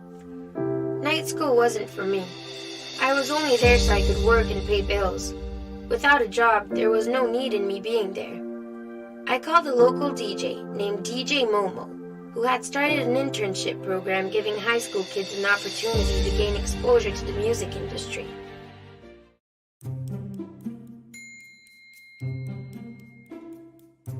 Hey guys, Emmanuel Sims here. I just want to give a big thank you to the Pike County Public Library District allowing us to read our new book, My Feelings Family by Yasmin Beeks and myself, Emmanuel Sims. We had an amazing time. We got to do the chessboard with Noah, and Noah got to build his own book, which is amazing because that's great exposure, right? And the kids really enjoyed the read. So I just want to say thank you. Absolutely. Me too. And just wanted to say thank you so much. And we also have our feelings bracelets for our mixed emotions, our anger, our impatient, and we also have our pink for the blah. So I just want to say thank you guys for everything, and to make it a great day or not, if no one told you to love you today, know that God loves you and so do I. Drippity, drippity. Anything you want to add, Yaz?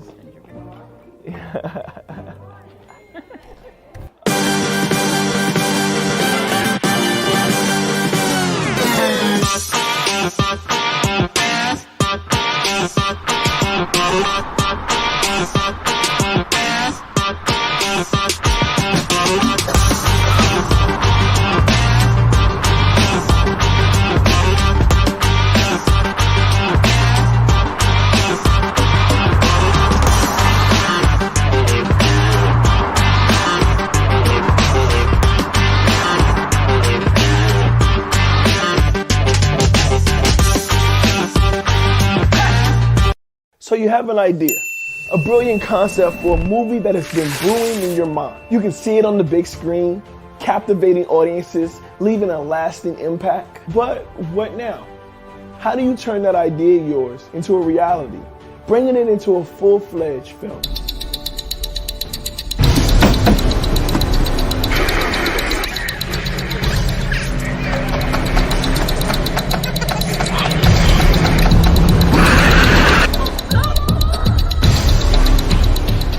Crazy looking shit on the screen. Get you on that. I got so many women problems. My X chromosomes, they ain't never show up.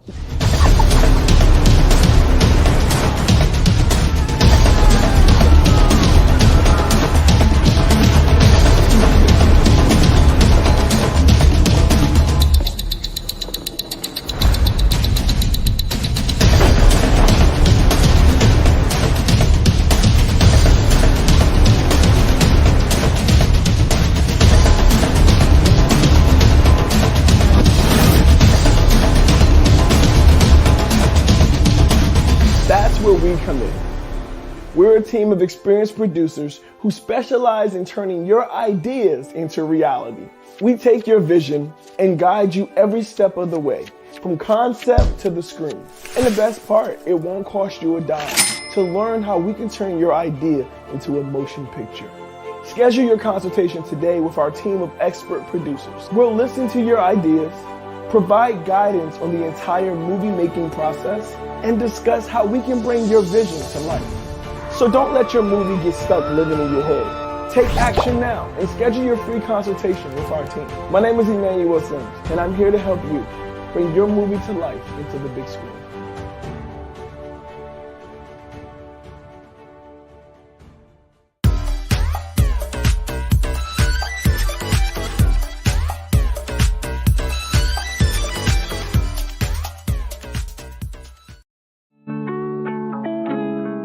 How y'all doing? This is BT African Arts. We're a family-owned business. What we offer is shea butter, and as you can see behind us, we got a couple different clothing items, dresses, skirts, blouses, pants, all the above. Where can they find us? BTAfricanArt.com and on Instagram at BT African Arts.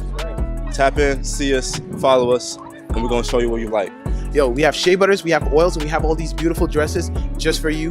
Meet us anywhere. We are a Black-owned business. We are working, we are striving, and we come to you. We want to give you the best products. This is made out of raw shea butter and oils only. We don't do none of that synthetic stuff. It's antibacterial, antifungal, all the antis, all the good stuff. We got it right here for you. No artificial flavoring. That's right. Just Thank like you so that. much. Thank you, boss. Later.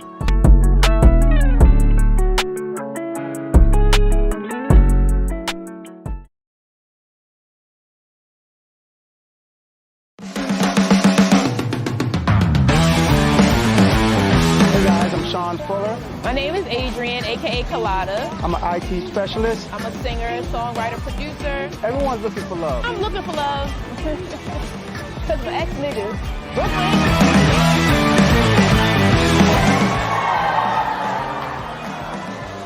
With a touch of ass. Hey, listen, that doesn't let me up. I didn't have much time tonight. Y'all did a hell of a job letting me out of my box. I appreciate the fuck out of it. I really do. Y'all follow me, Uncle G. Follow me on Instagram. Follow me on Facebook. Do not follow me out that fucking parking lot. Thank you for your time, y'all. What's up, y'all? Emmanuel Sims here with Danny from Illicit Rag Vintage, and we're here.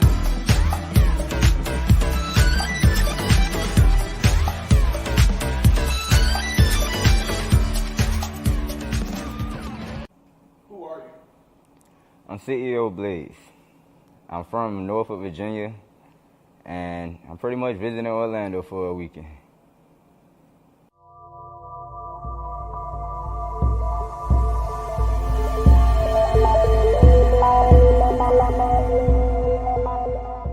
My day was cool for the most part. Let me see. I woke up this morning. Nah, I wouldn't say the morning. We woke up like 1 o'clock. It was like 1, 2 o'clock when we woke up, yeah. Lady said we had a long night though. I got up, rolled up some good weed. Got blazed. Went in the car, got there and chilled out, listened to some beats. And then, my homies got up. I went back up to the hotel room. I told them we were about to hit up the mall and stuff. Go cop some fit, shoes, normal shit. Trying to see how the city like, trying to see what they got in the malls down the 3rd. And I ain't gonna lie, y'all mall, Orlando Mall is big as a bitch. Like, our mall don't compete. And I'm from, like I said, I'm from Virginia, so we got big malls, but nah, just one of y'all malls outdo all our malls. That's crazy, but look, it's cool though. So look, we went to this one place called Mamma Mia's Pizza. Look, Mamma Mia Pizzeria. Boy, the name sounds so unique. The right, like. So we pulled up to the joint. It's like a little hut. I was like, yeah, they got some good ass pizza. Go in there, goddamn, get the 2 slices and soda for $6. I'm like, yee. You can't beat the damn slices about like that damn big. Crush mode. You already know. So just, hey, after that, we went back to the telly and shit. Of course, before we even left the parking lot, though, we had to roll up some guys and goddamn enjoy the blunt on the way back to the telly. And from there on, goddamn, threw on my clothes for the day. I popped out, hit up my dude. I booked some studio time, and goddamn, we supposed to be going like 7:30. Goddamn, 2-3 hours. Go drop some new heat. You already know. My man, he dropped the beat, so hey, he gonna get it. We got some shit coming. Just say it like that.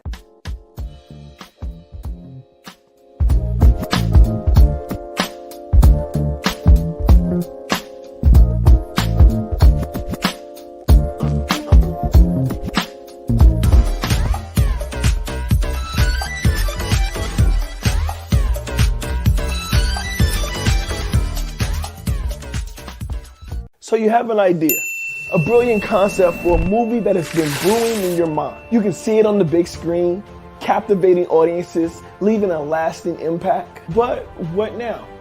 How do you turn that idea of yours into a reality, bringing it into a full-fledged film?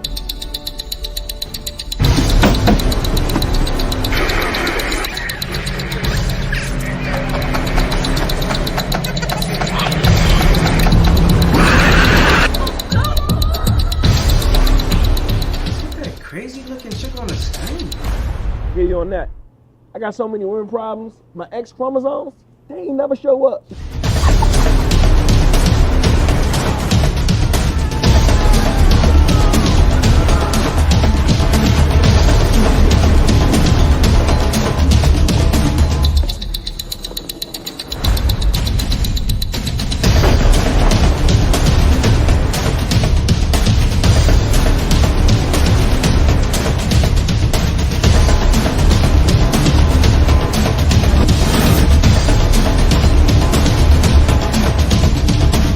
That's where we come in.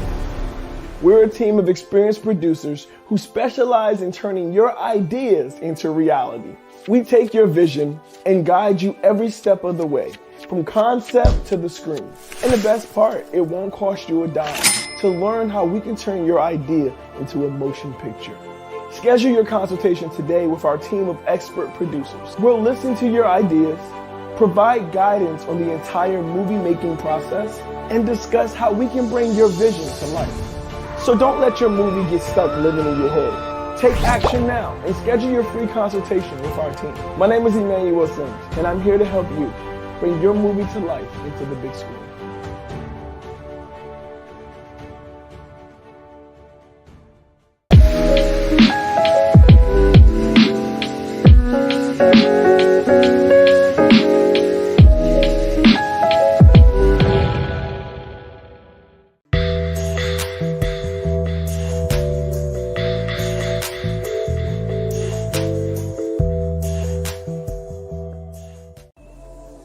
So yeah, on the way here though, is like we stopped by the store, got some more blunts because we gonna need some blunts when we leave to roll up again.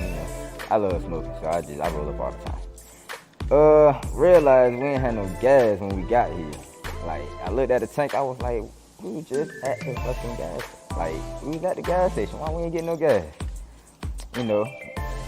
Most rookie mistake when you're driving and you just not paying attention, you just trying to get to where you're trying to go. So, let's say on the way actually coming to Orlando, we only ran out of gas. Like, we were driving, and I was tuned out, we just zoned out, listening to music, driving fast.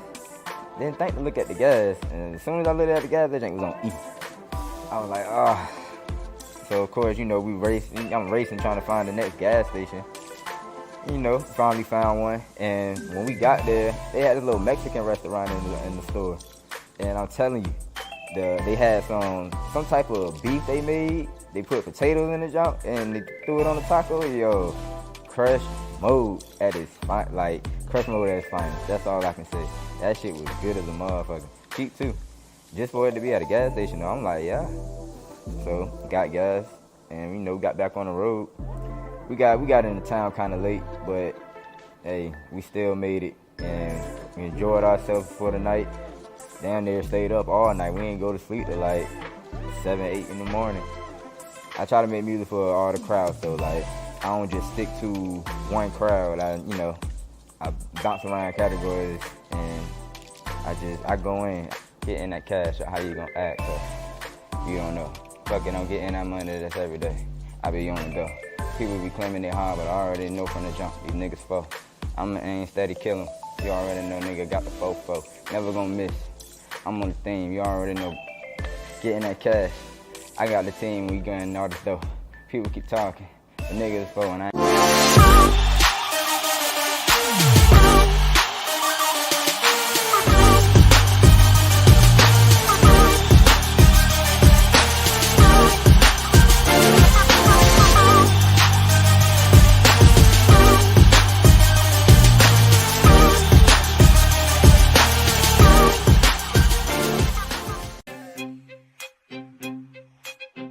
What's up, world? My name is Mindful Manny, and this is your Mindful Minute. Today's minute, we're going to talk about 3 major stressors and how they negatively affect our body by weakening our immune system. Everyone is born with innate immunity, a type of general protection.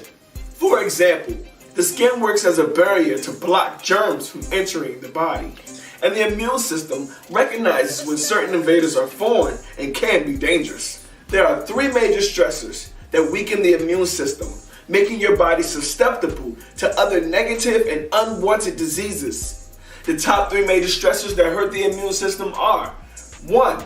The guilt complex. The guilt complex is an obsession with the idea of doing something wrong. 2. Losing something of great value and knowing that you'll never be able to get it back. Finally, 3. Living under conditions that you hate and there's nothing that you can do about it.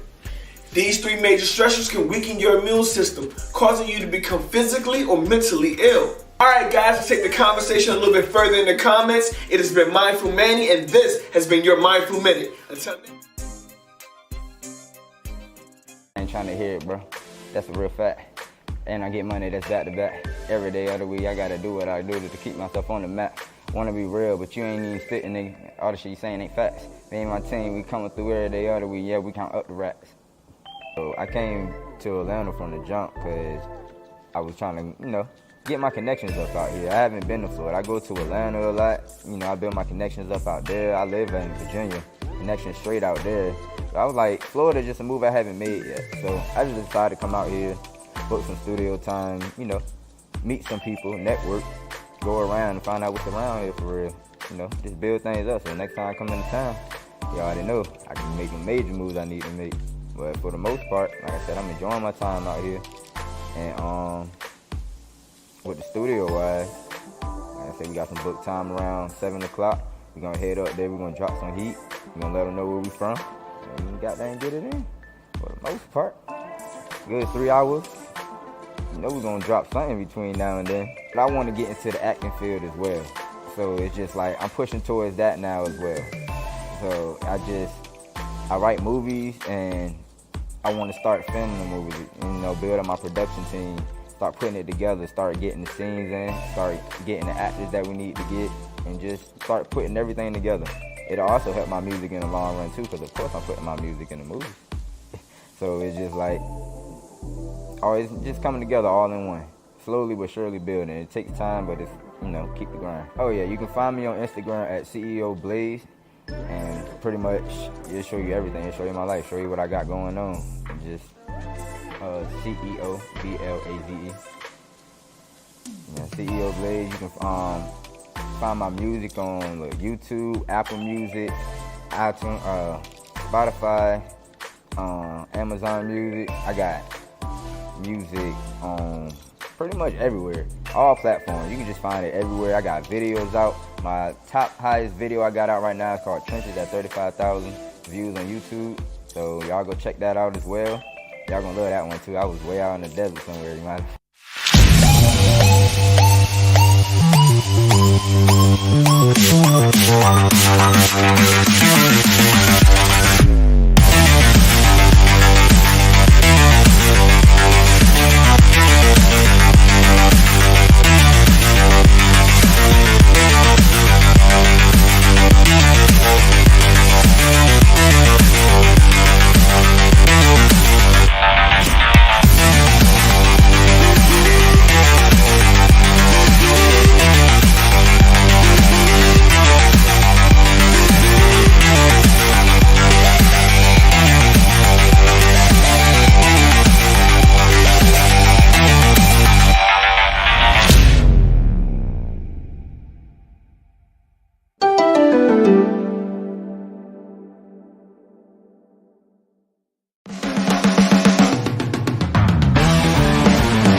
My name is Adrian, aka Colada. I'm an IT specialist. I'm a singer, songwriter, producer. Everyone's looking for love. I'm looking for love. Because my ex-niggas.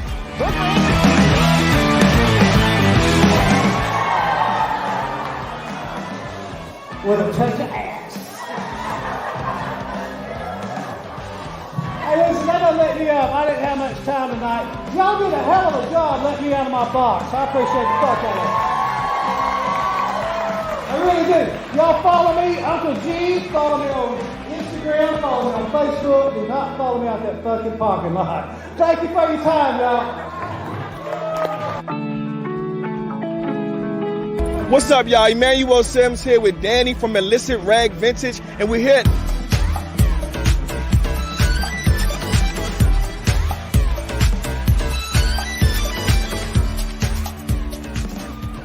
So you have an idea, A brilliant concept for a movie that has been brewing in your mind. You can see it on the big screen, captivating audiences, leaving a lasting impact. But what now? How do you turn that idea of yours into a reality, bringing it into a full-fledged film?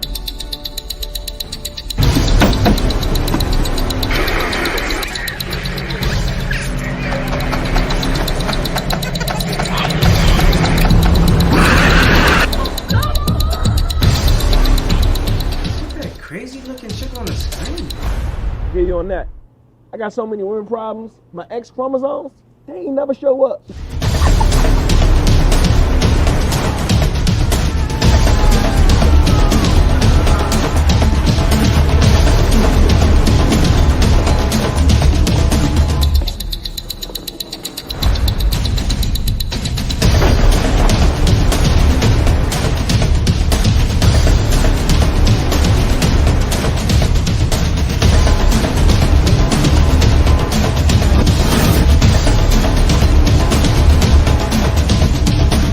That's where we come in.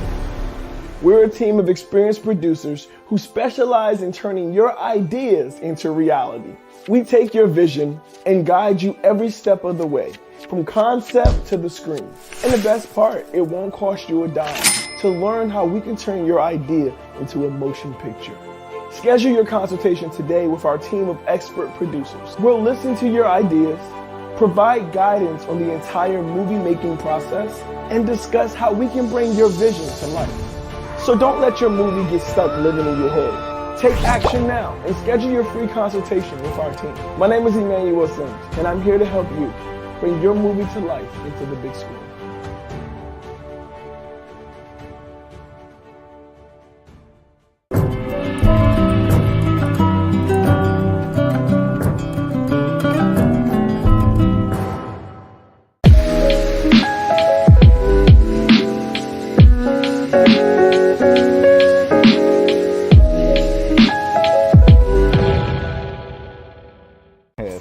I got a new single coming out. It's called Oh Yeah, pretty much.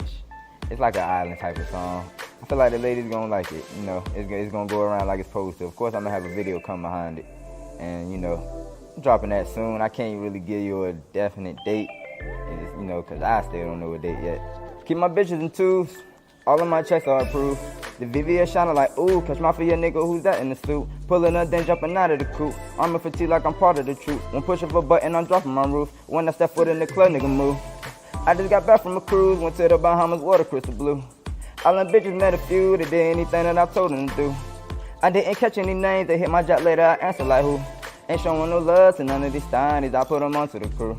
Ain't showing no love, ain't showing no love. Told Lil Shawty don't come over if she ain't down to fuck. That felt like a friend, she got us to try to down it up. I go by reaction, never caught laughing. Keep my hitters in the cut. And that's it. Thank you. So again, like I said, my name's CEO Blaze. I'm from Norfolk, Virginia. I came to Atlanta to show y'all some love. We about to head out and go to the studio and drop this heat. You already know how that go.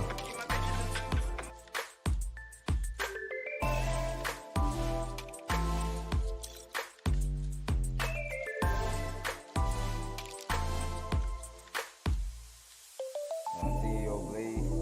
Y'all already know, check me out. Shit, nigga got them going hard on this interview, you feel me? Hey,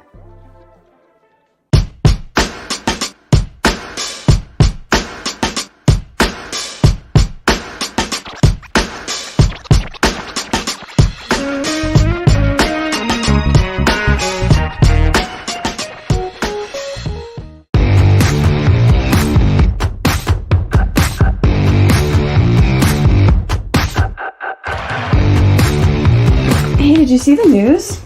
It's the anniversary of the kid that disappeared. Marshall doesn't know though, so shush. You don't think we're going too far? Are we? I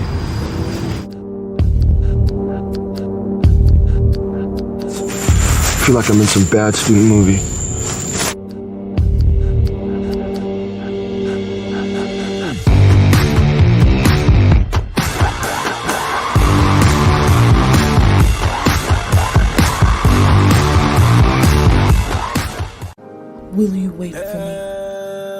said, of course, dear, for as long as it takes.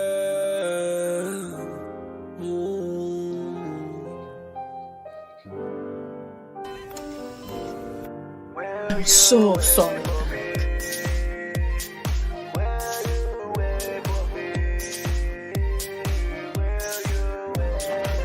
Julie, dear, will you wait for me?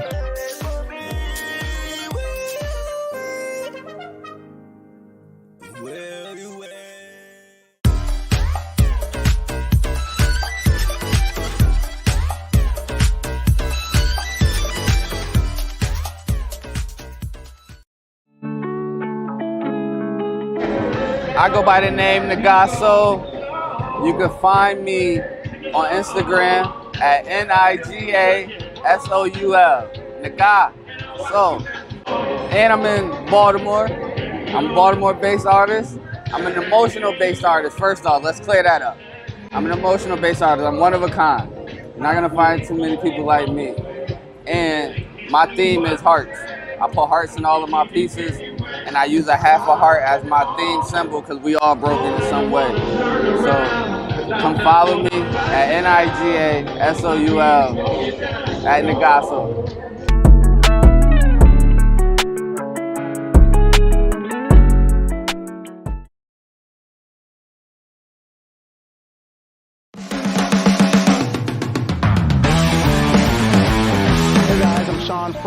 My name is Adrian, aka Colada. I'm an IT specialist. I'm a singer, songwriter, producer. Everyone's looking for love. I'm looking for love. Because my ex-niggas.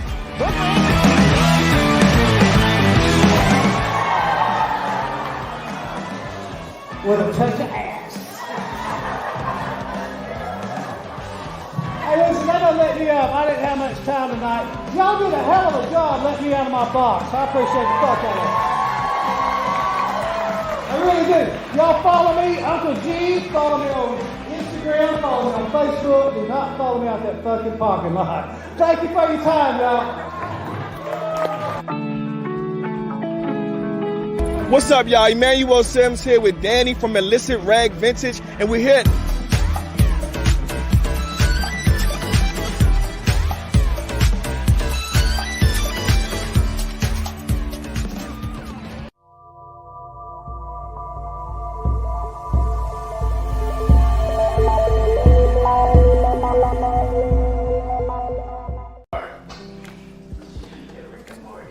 What's good?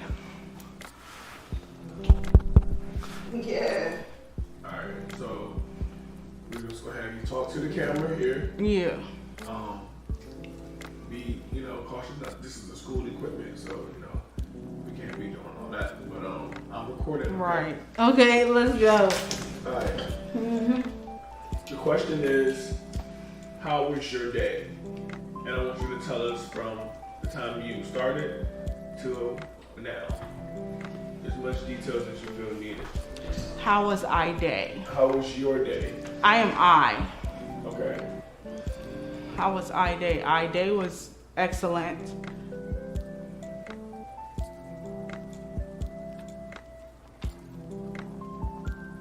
Say that one more time. I day was excellent. So I want you to tell me what you did from beginning to end.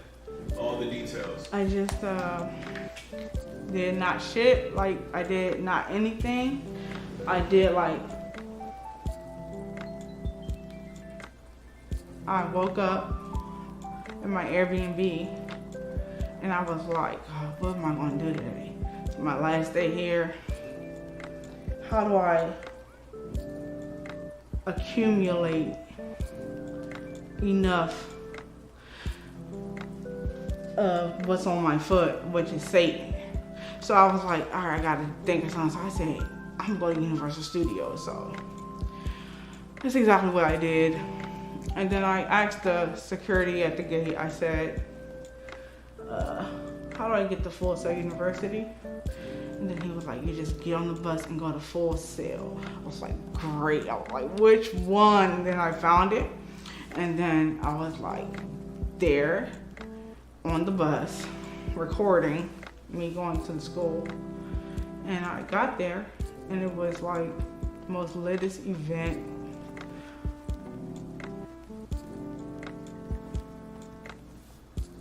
Ever. I've ever heard of, been to, seen, wanted to be a part of. So yeah, I had a great day. Like I bought this. I just want to go. Bought this. It says I love. And my TikTok is I love sprinkles. And it doesn't spell it, it's just a heart. So it's just like I have it as I love LUV sprinkles with the Z at the end on TikTok.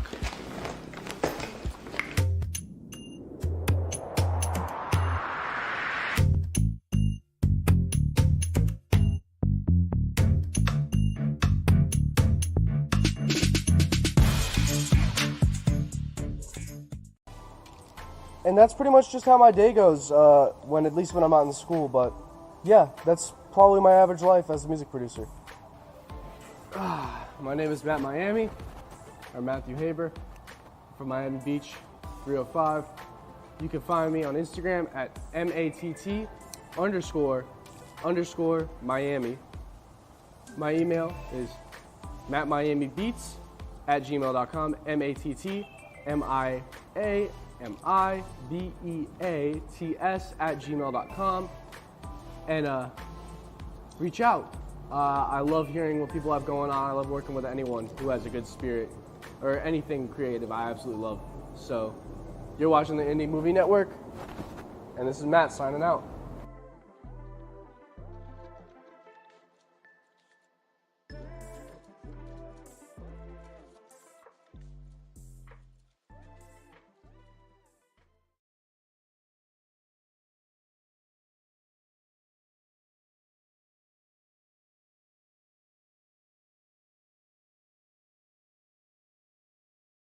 So you have an idea, a brilliant concept for a movie that has been brewing in your mind. You can see it on the big screen, captivating audiences, leaving a lasting impact. But what now?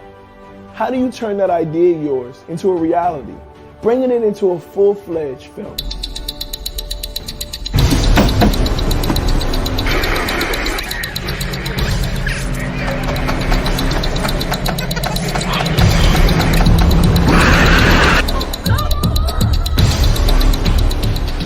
Crazy looking chick on the screen. Get you on that. I got so many women problems. My X chromosomes, they ain't never show up.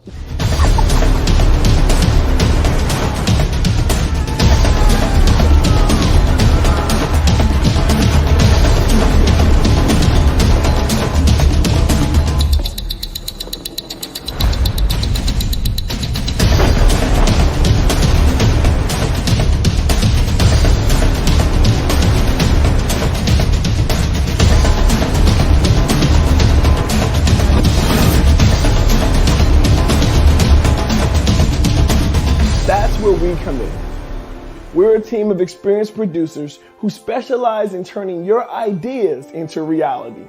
We take your vision and guide you every step of the way, from concept to the screen. And the best part, it won't cost you a dime to learn how we can turn your idea into a motion picture. Schedule your consultation today with our team of expert producers. We'll listen to your ideas, provide guidance on the entire movie-making process, and discuss how we can bring your vision to life. So don't let your movie get stuck living in your head. Take action now and schedule your free consultation with our team. My name is Emmanuel, and I'm here to help you bring your movie to life into the big screen.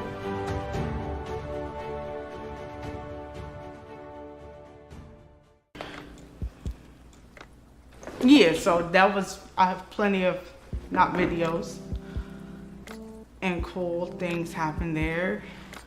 You can also find me on YouTube at Vanny Vlog, VANNIE, you know, with the heart at the top. And vlog is, you know, what you like to watch. To Hall of Fame, we're there all week at the ISS, International Student Society. It's ISS on Discord. So I just got here today to meet these people. So these are my club friends, and they're the very best friends you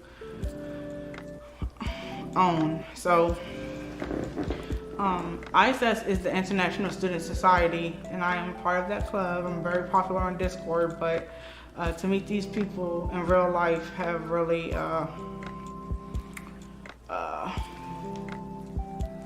brought me a marvelous distance. So I'm a member of ISS as well, one of the mentors. I am a mentor myself. I think we met on the Zoom one time. Maybe was you on the Zoom meeting? Yeah, what is your Discord link? It may be Overtime Sims or OTS. I don't know. Okay, I remember that name. Okay, yeah. Sims. Sims, yeah. That's Overtime Sims. Yeah, that's me. Really? Yeah. Tell me, talk to me. Really? Yeah. Overtime Sims. God. Overtime Sims. Yeah, I like that. I like the Sims. That game will give you focus. Man, I asked for some chips. I couldn't get those. I asked for a t-shirt. They told me I had to scan the thing. I scanned both of them and put Savannah and Savannah. So I better get 2 t-shirts. No, I'm just playing. I do need a t-shirt though, because I know y'all have laws out here.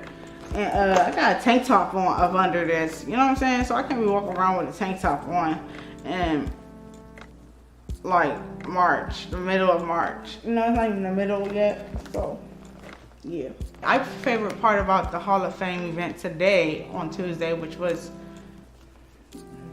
the second day. So my favorite part was when our professor got on stage and like, cool, you know what I'm saying? Like, yeah, I love our professors at Full Sail University.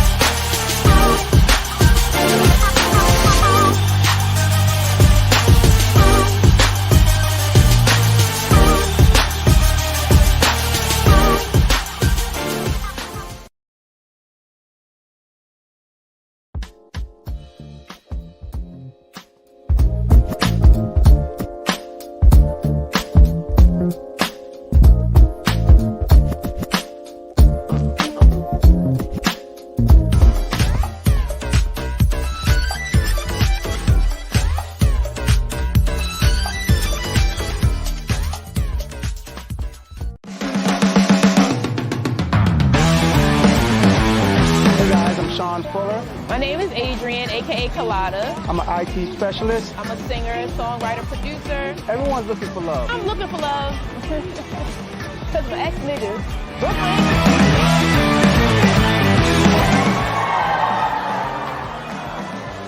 With a touch of ass. Hey, listen, that doesn't let me up. I didn't have much time tonight. Y'all did a hell of a job letting me out of my box. I appreciate the fuck out of it.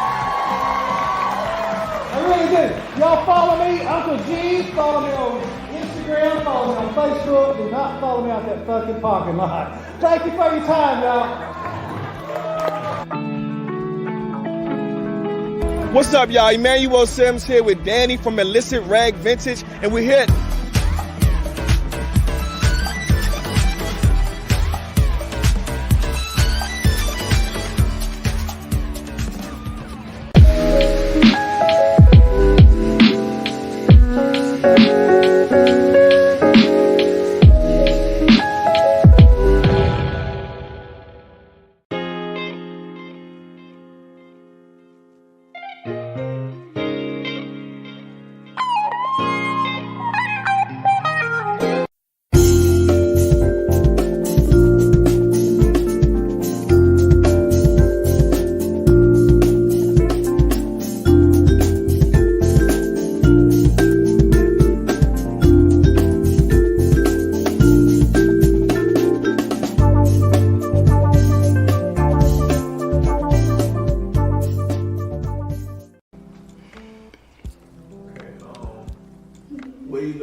to most about the rest of this week?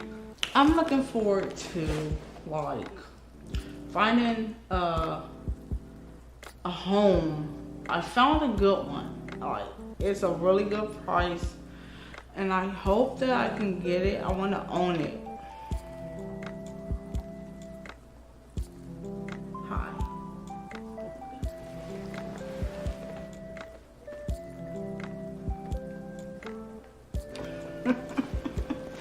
I told you it was high. So what happened after after the Full Sail Hall of Fame was over today? At 5, I like went to where that restaurant is on campus.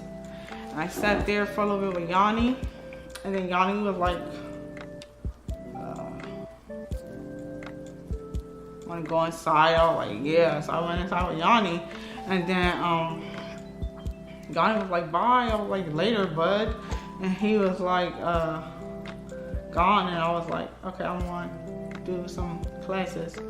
You know, I gotta get this lecture in real fast, because I was gonna wait there till 10 p.m. to do the lecture, but then I was talking to a buddy of mine, and he asked me to do an interview, so I was like, okay, I'll just go to the lecture when I'm supposed to. And then I'm here, so, but then I walked around the campus and played and stuff for a little bit. What kind of stuff did you play? I played with leaves and flowers and palm trees.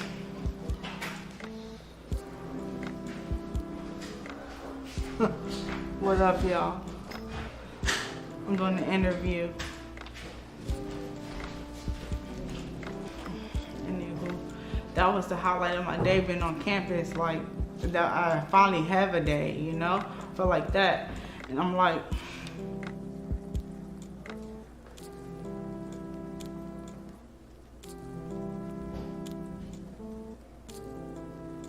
yeah. This is like the life right here, because this is space on the screen just moving. And I'm like, I want to finish that Rick and Morty thing. Yeah, girly rap with the popish twist is what I specialize in. So it goes like this. Stand up. Sit down, stay I'm gonna put this up and lean back. How about that? Alright, so it goes like this. I need you. And then it goes, baby, come here now.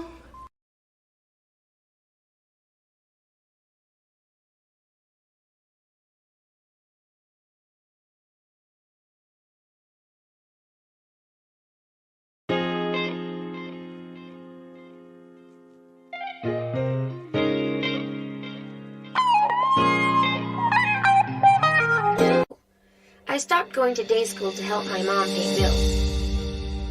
In the middle of the year, I lost my job at this organic express restaurant. When this happened, I was devastated. Night school wasn't for me. I was only there so I could work and pay bills. Without a job, there was no need in me being there.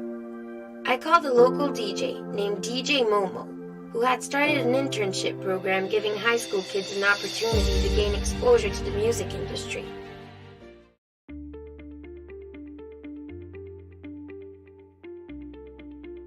Hi, my name is Emmanuel Sims, but you may know me as Overtime Sims. I'm a rap artist, a film producer, and an author. I know a lot about setting goals and achieving goals. First, you need to know what you want. What are your goals? Once you know what you want, you need to set a plan. What steps do you need to take? What resources do you need? Once you have a plan, it's important to take action. Put your plan into motion and don't give up. Stay focused on your goal and don't let anyone or anything get in your way. If you follow these steps you'll be able to achieve any goal. Go out there and make your dreams a reality.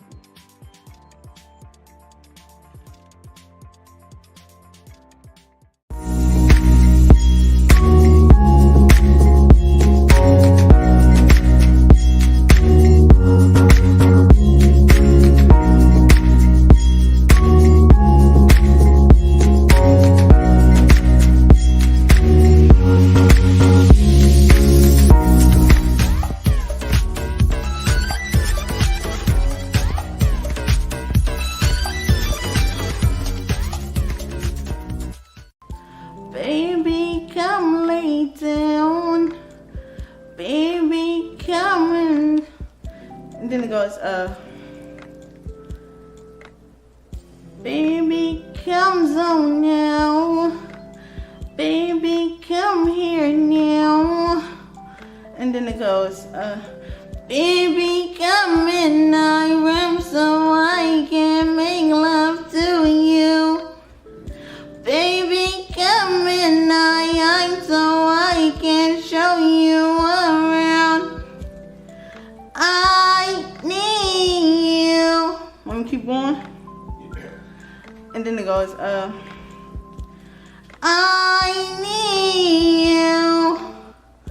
I need you to free our inhibitions, babe. Hey. Alright. So if you could tell younger you anything, what would you tell them? If I could tell who? Younger Youngin. The young version of you. You gonna ask me about a boy? Well, tell us about that. What's your story? Anyway, I like a boy. So I'm just teasing. I want to tell the truth what I'm supposed to do. Okay. I like Christ. Yeah. And there's this song I wrote and it goes very hard. Just like very heavy. You know, the very heavy is very hard. You know, so very heavy goes where the spaceship at. So yeah. Alright, so what's something you would tell me? And I am Christ's girl. I am girl Christ. Anyway, I'm a boy, but that's why I said it wrong. What does that mean to you? What? That my name is Corey? The Lord's boy? Because I am Corey the Lord's boy. I named myself because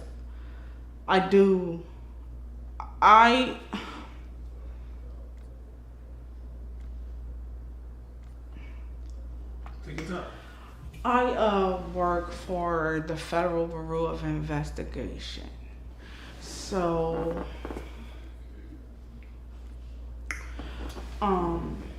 for me to figure that out about Calvin, the Lord, I'd just be here right now. Alright, just tell us your Instagram. Give a shout out to whoever you want to give a shout out to. Guess what? You know me from Instagram. That's how many pages I have. All of you. And yeah, that's cool. Show that cute boy now. You got any shout outs you want to say at the end? Yeah, I want to shout out Samson. Dream Steel. Yeah, I want to shout him out. Ouch. Hold on. My foot. Samson did that, but ignore it. Anyway. What did Samson do? Nothing, not shit. Hey guys, I'm Sean Fuller. My name is Adrian, aka Colada. I'm an IT specialist. I'm a singer, songwriter, producer. Everyone's looking for love. I'm looking for love. Cause my ex-niggas.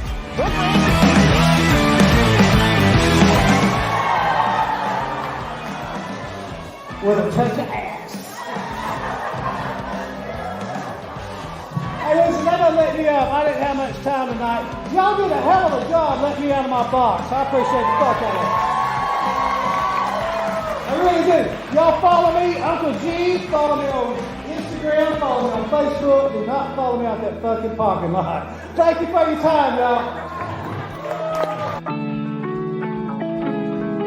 What's up, y'all? Emmanuel Sims here with Danny from Illicit Rag Vintage, and we're here.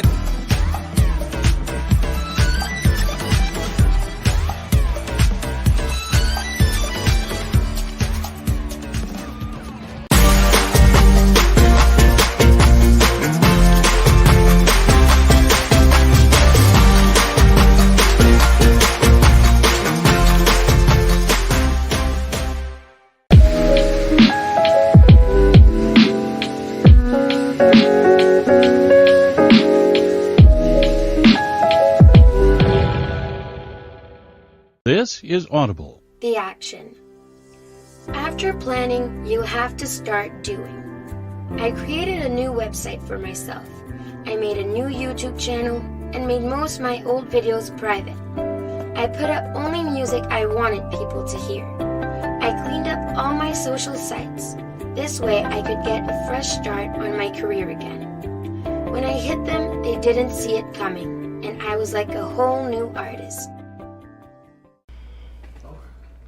Not anything, sir. You know, it's an interview. You're supposed to tell us what does Samson do. Sir, not anything, sir. Copy. All right, so that's it. But anything you want to tell your younger self? Yeah, anything I want to tell my younger self? I would like to tell her to like write.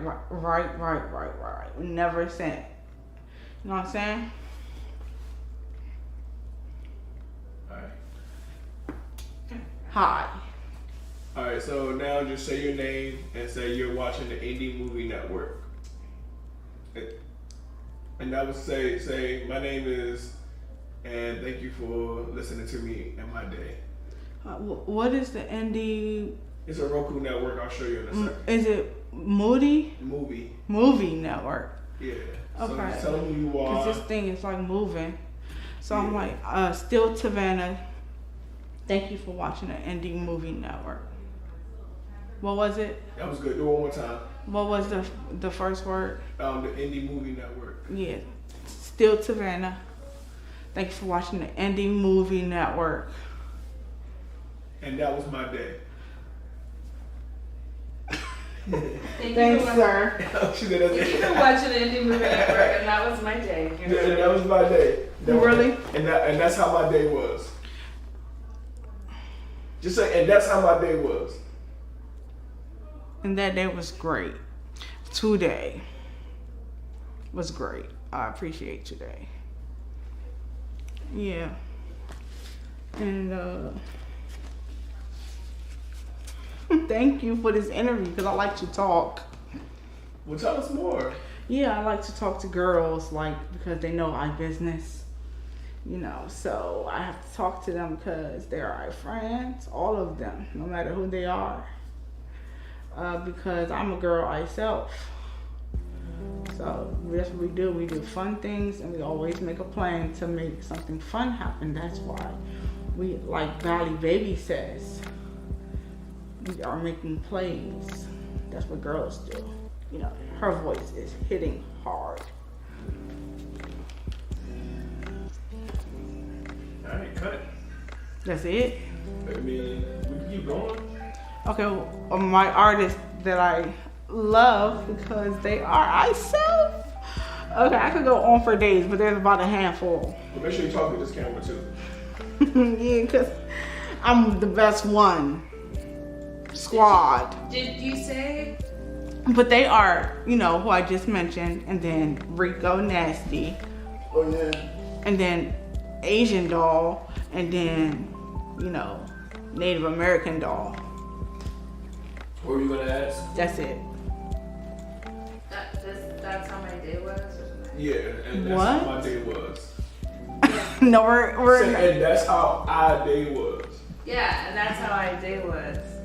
I would like to say that those girls really make me who I am, and I know that I'm in their lives, and I feel them, and they know that I'm here. And our favorite one will always be Tinashe.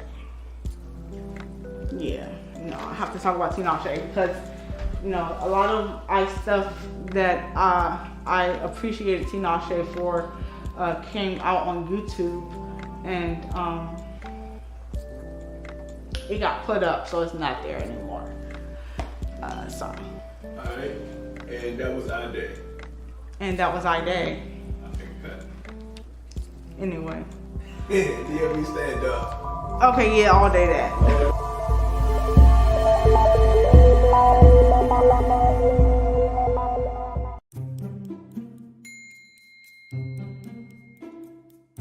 Well, hey guys, Emmanuel Sims here. I just want to give a big thank you to the Pike County Public Library District, allowing us to read our new book, My Feelings Families by Yasmin Beeks and myself, Emmanuel Sims. We had an amazing time.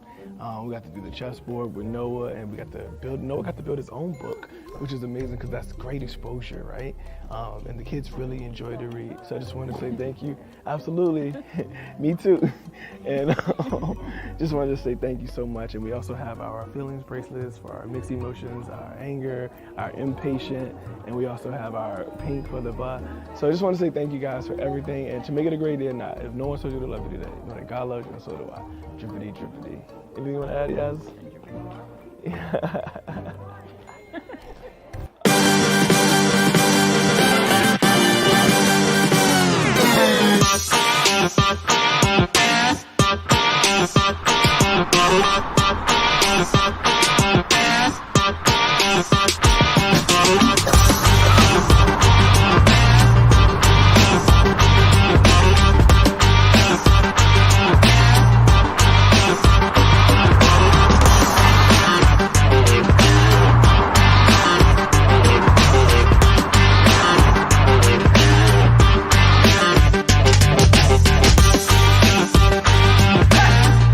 Outside of the Noah Can series, I do create mental health content. We have some meditations. We also have a book called My Feelings Family. We created that book to explore different feelings and to let people know, or specifically for kids, to let them know what the actual feelings are and that it is okay for you to feel those particular feelings. But we create a dialogue with each of the characters that you'll be able to identify, what the feeling is, because the sentence that accompanies the picture is like a twofold, where you actually see what the feeling looked like, but there are also some of the things that you would say or experience when you are, feeling that emotion, so that you're able to recognize it. Hi, I'm impatient, but wouldn't you be too if you had to wait this long to be introduced? Learning about your feelings and how you're feeling, just being aware of what you're feeling is important, so that you're able to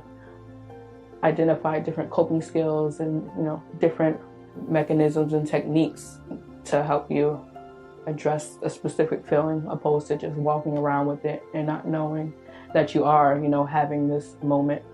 My name is Yasmin Beeks, and I'm a licensed social worker, a mom, and the creator of the Noah Can series.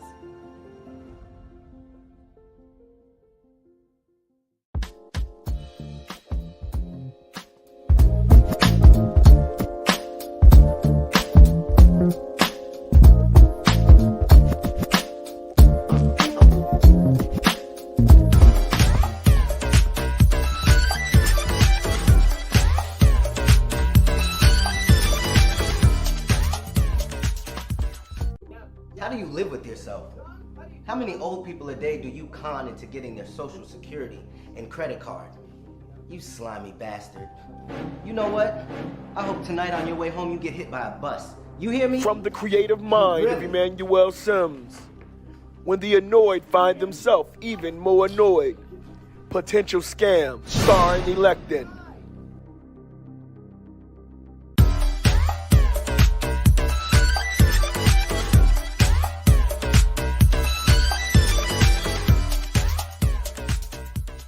So you have an idea, a brilliant concept for a movie that has been brewing in your mind. You can see it on the big screen, captivating audiences, leaving a lasting impact. But what now?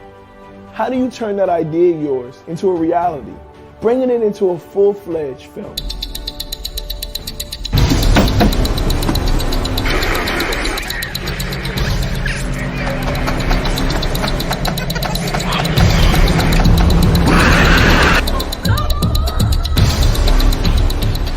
Crazy looking chick on the screen. Get you on that.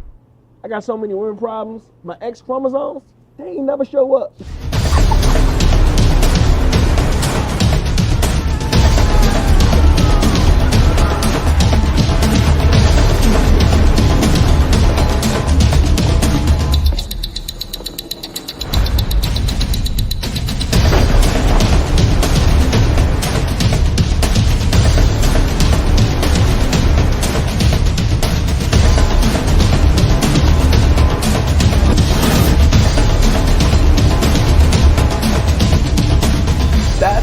Committee.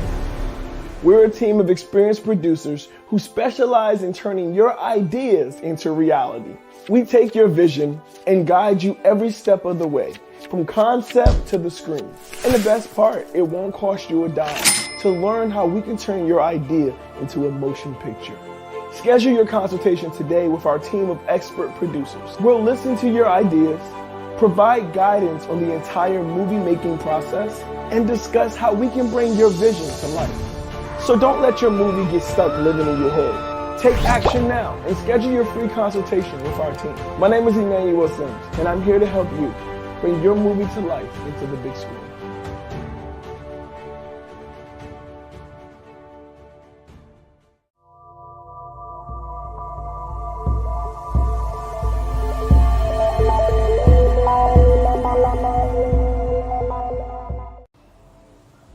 So, today, I woke up around 9 o'clock.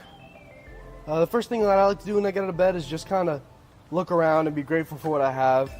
You know, I've got good health, I've got a happy family. That's all I can really ask for. So I woke up, I made myself some breakfast, eggs and toast. And what I like to do when I wake up and I don't have class is I like to get straight to learning. So I woke up and I watched a master class by Paul Willie Womack Green on his mix of Ella Mae Flossie's song Riverside. And that took just about 2 hours. Around lunchtime, I'll go ahead and get some lunch. I like to go for a drive, such a quick drive.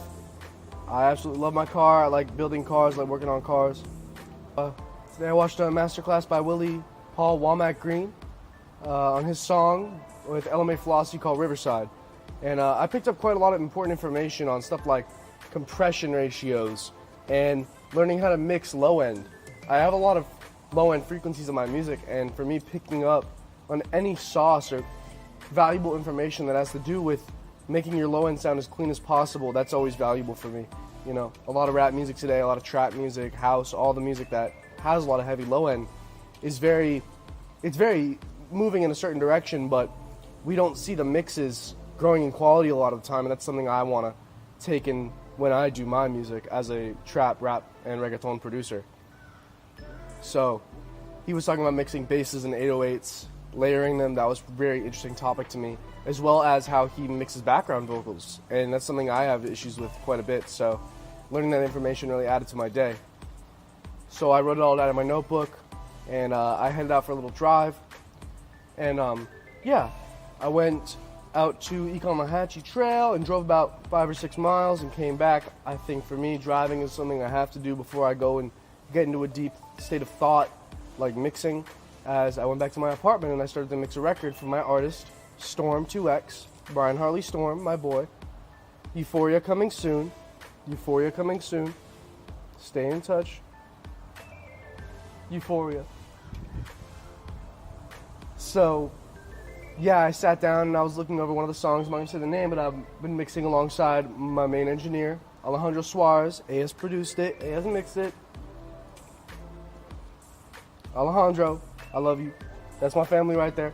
Shout out Isaiah too. And we sat down and looked through that mix a little bit, and we've been preparing more beats for that project as well. So I got to work, opened up my Splice. I really love Splice. It's one of the softwares I can actually talk about using because I have a lot of sauce I don't give away when it comes to samples, but I will give out one right now.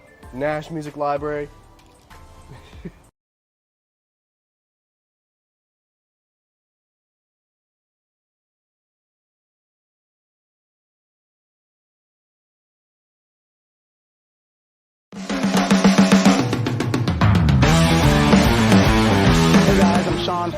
My name is Adrian, aka Colada. I'm an IT specialist. I'm a singer, songwriter, producer. Everyone's looking for love. I'm looking for love. Because my ex-niggas.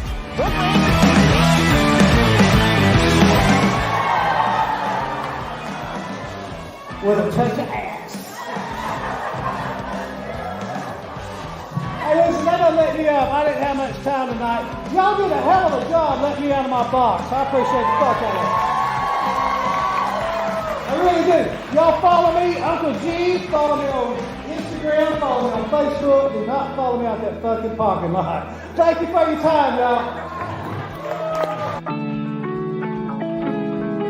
What's up, y'all? Emmanuel Sims here with Danny from Illicit Rag Vintage, and we're here.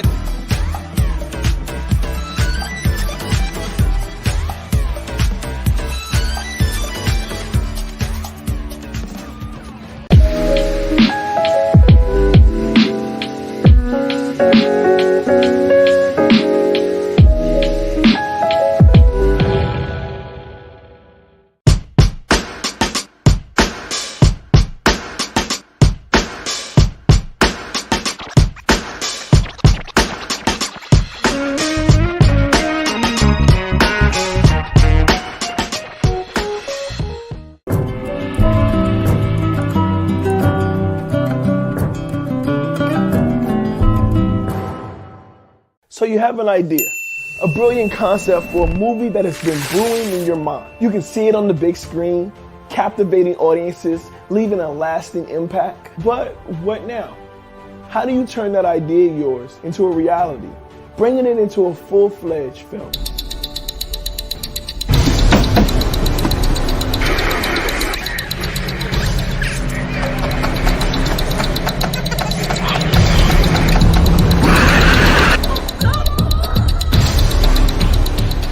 Crazy looking shit on the screen. Get you on that. I got so many women problems. My X chromosomes, they ain't never show up.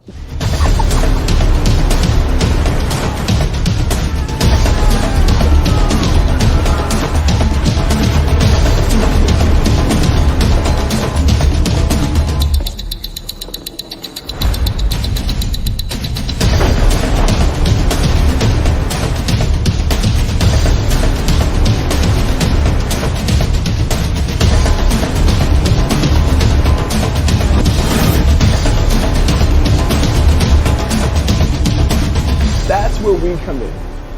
We're a team of experienced producers who specialize in turning your ideas into reality. We take your vision and guide you every step of the way, from concept to the screen.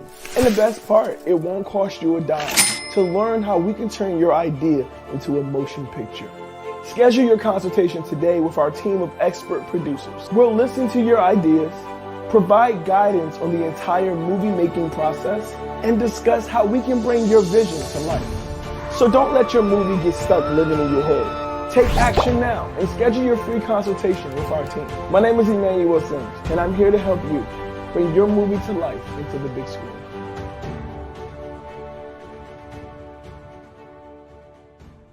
This is Audible. The action. After planning, you have to start doing. I created a new website for myself.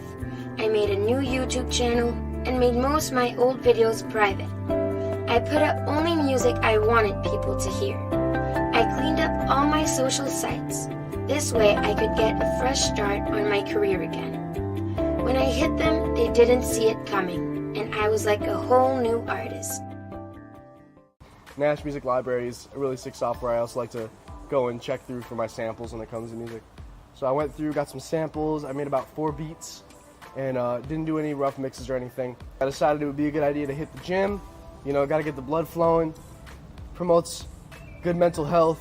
Someone like me and people who like me, students of Full Sail, it's very important to get out and breathe some fresh air because, run that back. Oh, true. I'm using different audio. All right. Around 5 o'clock, I hit the gym. For me, nothing crazy. I'm not a bodybuilder or anything, but for me, getting outside and getting your blood flowing is really important.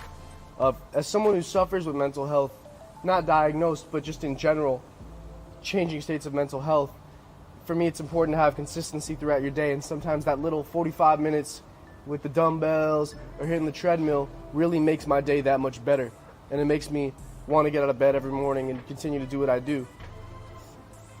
So I got back home, I made a little bit of food, and around 6:30 I was getting ready to link with some other producers, engineers, and start working on some collab tracks, getting ready for this project still.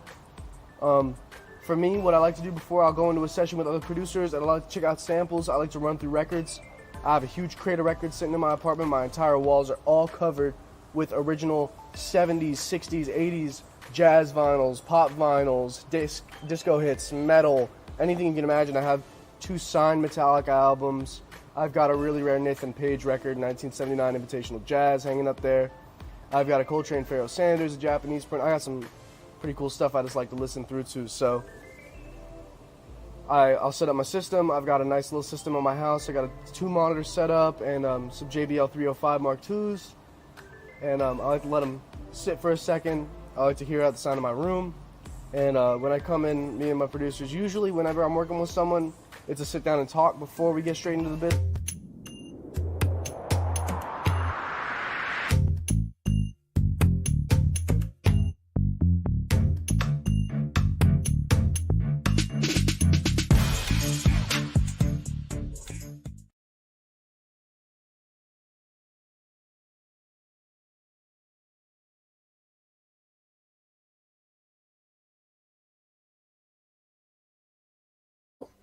I stopped going to day school to help my mom pay bills. In the middle of the year, I lost my job at this organic express restaurant. When this happened, I was devastated. Night school wasn't for me. I was only there so I could work and pay bills. Without a job, there was no need in me being there.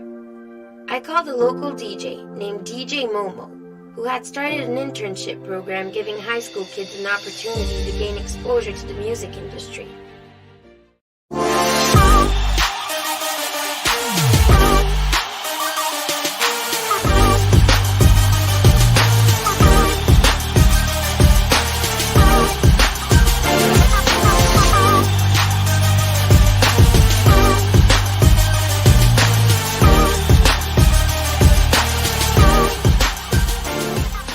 So you have an idea, a brilliant concept for a movie that has been brewing in your mind. You can see it on the big screen, captivating audiences, leaving a lasting impact. But what now?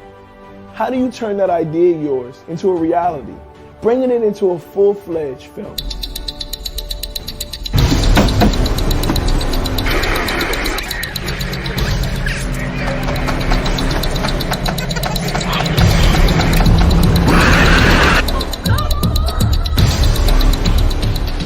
Crazy looking chick on the screen. Get you on that. I got so many women problems. My X chromosomes, they ain't never show up.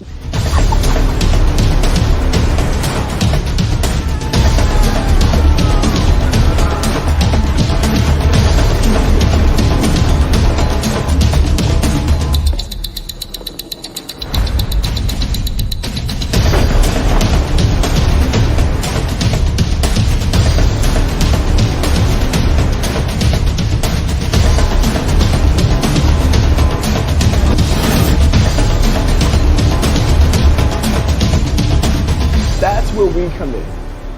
We're a team of experienced producers who specialize in turning your ideas into reality. We take your vision and guide you every step of the way, from concept to the screen. And the best part, it won't cost you a dime to learn how we can turn your idea into a motion picture. Schedule your consultation today with our team of expert producers. We'll listen to your ideas, provide guidance on the entire movie-making process, and discuss how we can bring your vision to life. So don't let your movie get stuck living in your head. Take action now and schedule your free consultation with our team. My name is Emmanuel, and I'm here to help you bring your movie to life into the big screen.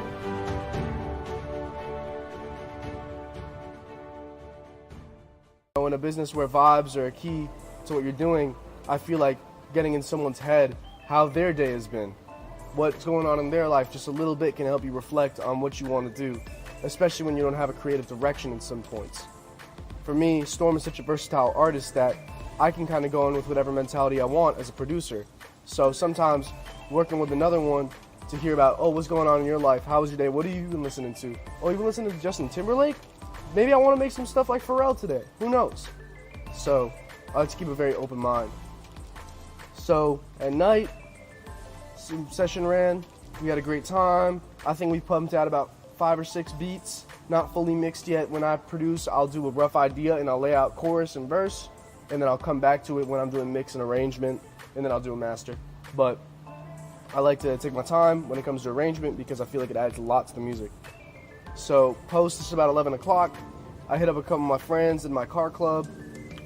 Like I said before, I love to drive. So around 11 o'clock, usually at night I also like to take a little drive. I'm very big on driving. For me, it's something I've grown to love throughout the ages. I got my license during quarantine. I'm a young person, and it was a really rough time for me. So getting out on the road and having fun with my buddies was really important to me.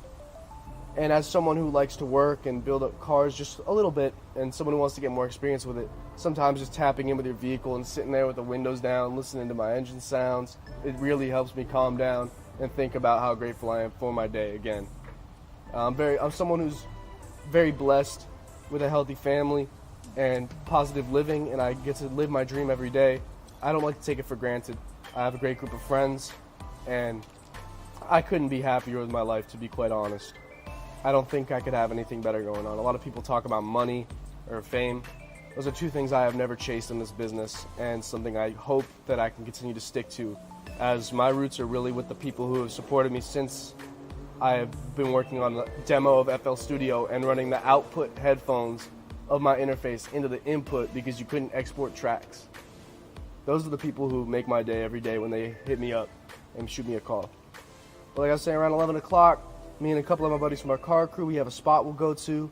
We go post up, take some pictures, do a couple races in a safe environment, not under the influence of alcohol, marijuana, or any drugs. Zero tolerance for DUI. Do you hear me? Zero tolerance for DUI. That is bullshit.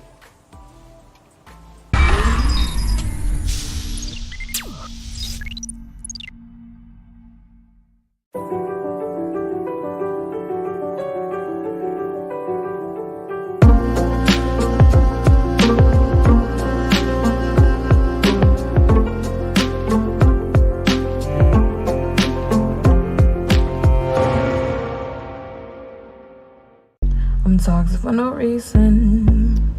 I sit and I drown. You should try Grounder. And You ever get it time before? seems to fly. No fight in a fight. The demons that surround me A now. lot of times we get lost in our head. I'm and let me tight for tell you no this. reason. Ruminating thoughts My hurt heart made like of stone. The bones they are weak. My tears they are scary. And darkness consumes me now. I'm too far gone to reconcile my haunted past. It's not I live with this weight now. It's grounding. You don't even gotta close your eyes. With this weight now, I'm too far gone to turn back now. I'll just fight this till light comes around. I'm too far gone. Far gone. How else would you explain the rain? These people around me know nothing about me.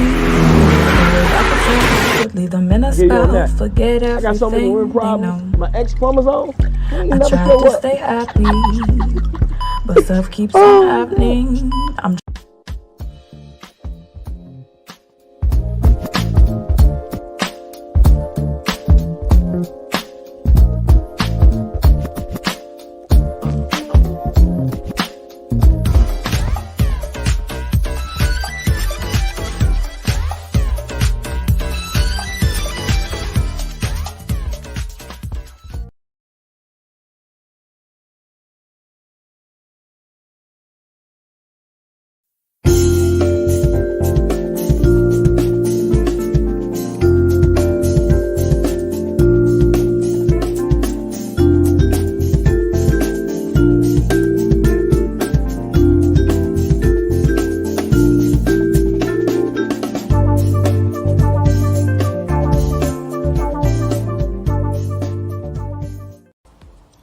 Call an Uber, call a friend. It is 2022. If you're drinking and driving, there's no such thing as a right way to do it. That's all my life. So we'll go out. We have a very secluded area we go to. We'll do some pulls. We'll have a nice time, obviously in a safe way. And yeah, I'll come home, and before I like to go to bed, I like to call a family member. I like to reach out to someone and just try and make their day just a little bit better. So I call my mentor. He's a late night guy. I have worked with him since I was about 12, 13 years old. He's a very, very, very, I consider him a brother to me. His mother used to do housekeeping at my house when I was a child, and I grew to do music, and he was always in the music business. I'm not going to say names of studios or places, but I will say that Walter Jones, DeCombo, Anibal, Richard, Gabriel, shout out to Alexa and Jose as well, and just everyone who made that team such an amazing thing and such an amazing experience for me. I can't thank you enough. A couple other people I can thank every day is my grandpa Marty, Kevin Gomez, Jungle, Young Mojio from Jug 2K. All the Jug 2K guys inspired me quite a bit. You know, I really feel grateful for all you guys in my life. Andrew from the spot on 71st. Some of my guys from Mustard Service. I have a lot of people who make me want to get out of bed every day and do what I do. A lot of people who push me to that next level every day. So for me, reaching out to someone, especially people who made my experience with life so much better, is really important. I'm a very person who likes to treat people right. To me, having someone just call in and check on me can make my whole week because, you know, in this game, there's not a lot of people like that. There's not a lot of good souls. A lot of people are just in it for themselves. And when you have people who are so much more successful than you and have so much more experience reach out to you and say, you're killing it, you're doing great, I listened to that last thing you sent me, whether it be, oh, I heard that thing you posted on social media or whatever it is. Sometimes for me that's a really nice thing to hear, like that my creative work actually gives people pleasure and makes them feel good about themselves or people enjoy it. So, like I said, I like to reach out to someone towards the end of the day. Even if they're not up, leave them a voicemail, shoot them a text, post a photo with them, be like, I missed you or whatever's going on. And that's pretty much just how my day goes, at least when I'm out in school. But yeah, that's probably my average life as a music producer. My name is Matthew Haber from Miami Beach, 305. You can find me on Instagram at MATT__Miami. My email is mattmiamibeats@gmail.com, MATTMIAMIBEATS@gmail.com. And reach out. I love hearing what people have going on. I love working with anyone who has a good spirit or anything creative. I absolutely love. So you're watching the Indie Movie Network, and this is Matt signing out.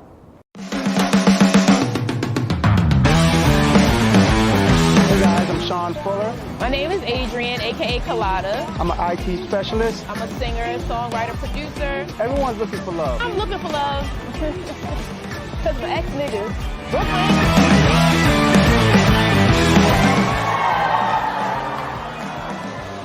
With a touch of ass. Hey, listen, that don't let me up. I didn't have much time tonight. Y'all did a hell of a job letting me out of my box. I appreciate the fuck out of it. I really do.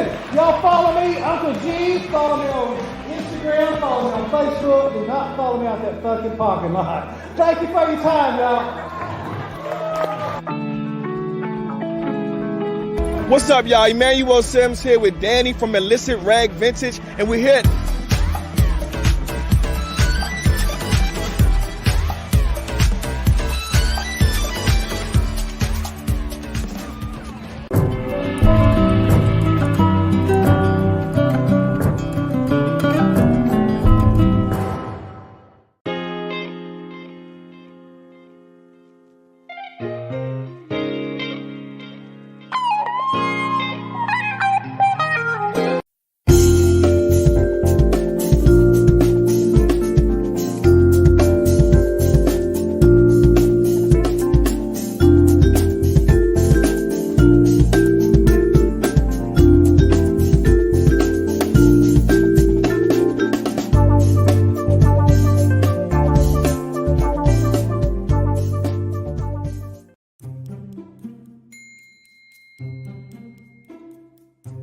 Hey guys, Emmanuel Sims here. I just want to give a big thank you to the Pike County Public Library District allowing us to read our new book, My Feelings Family by Yasmin Beeks and myself, Emmanuel Sims. We had an amazing time.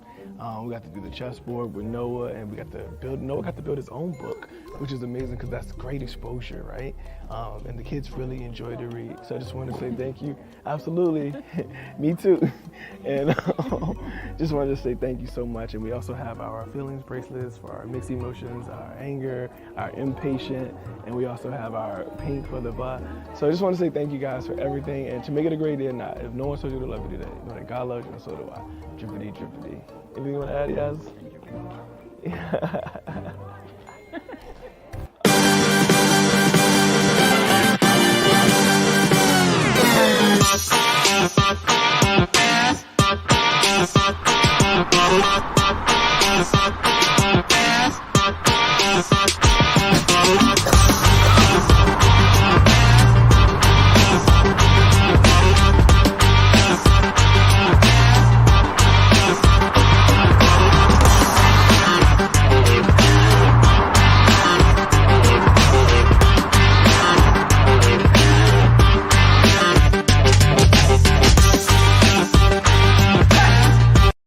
Hey, this is Dwight Dale, Urban Rastaman, and this is How Was Your Day?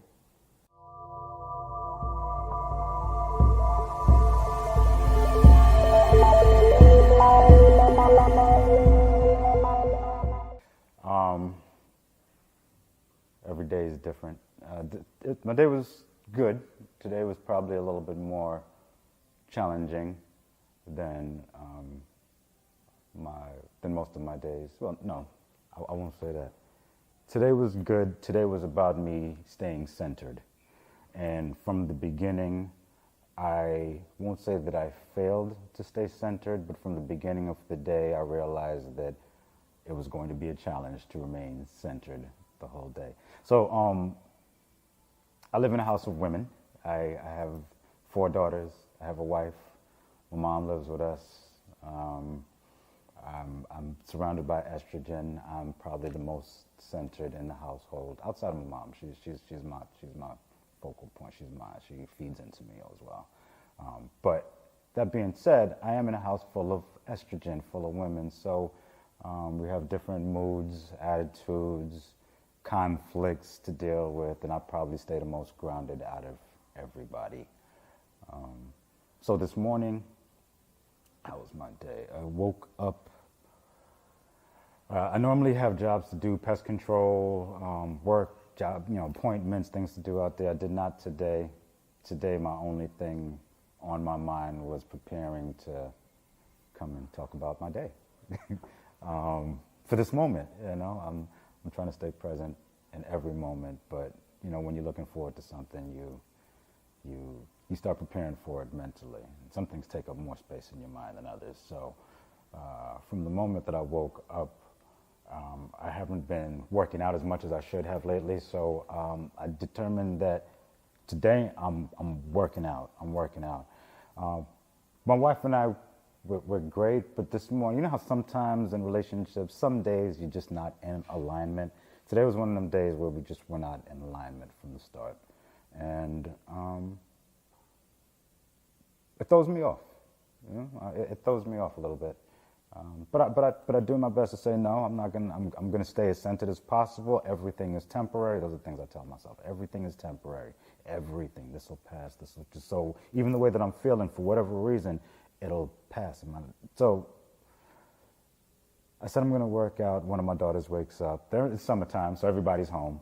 One of my daughters wakes up, and first thing out her mouth is, "My phone broke." Which now. Just to give you a little backstory on that, everybody has a cell phone. Everybody's tied to their cell phone. This particular daughter, my youngest of 4 daughters, for whatever reason, whatever plan we got on, the 6-person T-Mobile plan, her phone, of course, is the only one that doesn't have insurance on it. Of course, we found out the hard way. And of course, she's the one that continues to drop the phone, or I'm not going to blame her. That's the phone that continues to break somehow. Continues to shatter, break, and it's always at the worst moment, like about to go on a trip. Guess what? So today was another one of them days. Worst moment? I wouldn't say worst moment. I think she came to me with it last night when it was starting to give us some problems, but I was just too out of it and I fell asleep. So I had to deal with it as soon as she woke up, and she was not having it. Now, because we've been through it with this child previously, I do have a backup phone right in the drawer next to my bed. So as soon as I calmed it down for a moment, I was able to get the SIM card out of her phone and put it in the backup phone, which of course doesn't have Roblox and all the other things that her current phone has. So it's not the same, but at least she's still connected to the rest of the world, and it does create new problems. Like, I don't have everyone's number, so how am I gonna know who's texting? New age problems, I didn't have that. I didn't even have a phone. I didn't even have anyway. So she's 10, by the way. So anyway, even though not necessarily in the best mental state as soon as I started my day, I had to deal with this. And this is the regular, and I've already brought myself to the notion that I'm going to have a bad day every day if I don't expect every day to not go according to plan. That being said, I expect every day to not go the way that I plan it.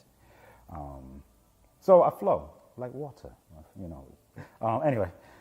So the daughter who enacted me to flow like water, bars. Calmed down a little bit. I got her SIM card, put it in the backup phone, and told her, listen, I'm going to go and get your phone fixed. I got a guy, and he fixes her phone. I shit you not, this must be the 8th time. And when he sees my face, he just laughs every single time. Because, a little bit more backstory, not only is this the phone that doesn't have the insurance on it, but I still owe, because I checked T-Mobile this morning, $152 on the balance on this phone, which I should just pay it off instead of having the monthly $12.50 added to my bill, but neither here nor there. That being said, I got 6 people on the account. I'm doing what I need to do, all right? Anyway. So he's like, look, let me just sell you a new phone. I'm like, just fix the freaking screen, Akbar. I'm not being racist. It's really his name. I hope he never sees this because it's actually not his name. I forgot what his name is. But anyway, back to the issue at hand here. The phone. So he fixes it. He tells me it's going to take like 20 minutes. And I skipped a piece of my day also. But I did have to bring you here because there is always a solution. And that's what I always remind myself. And that's what I have to remind the daughter. There is a solution. So the phone got fixed. But before that, back up to the moment when I told her I was going to fix the phone. I got to get my mind right before anything. So I got her calm, threw some Captain Crunch in a bowl, and was like, look, Daddy's going to go work out. I got a gym in my garage. My wife, who already saw that my energy was not where it needed to be. She already was in the gym, full workout, already 30 minutes in progress. So she's doing her thing. And I might have said something snarky to her, and she was like, you know what? I'm going to go work out. I was like, bet. You do you, I'm going to do me. Self-care. So daughter sitting down, eating a cereal.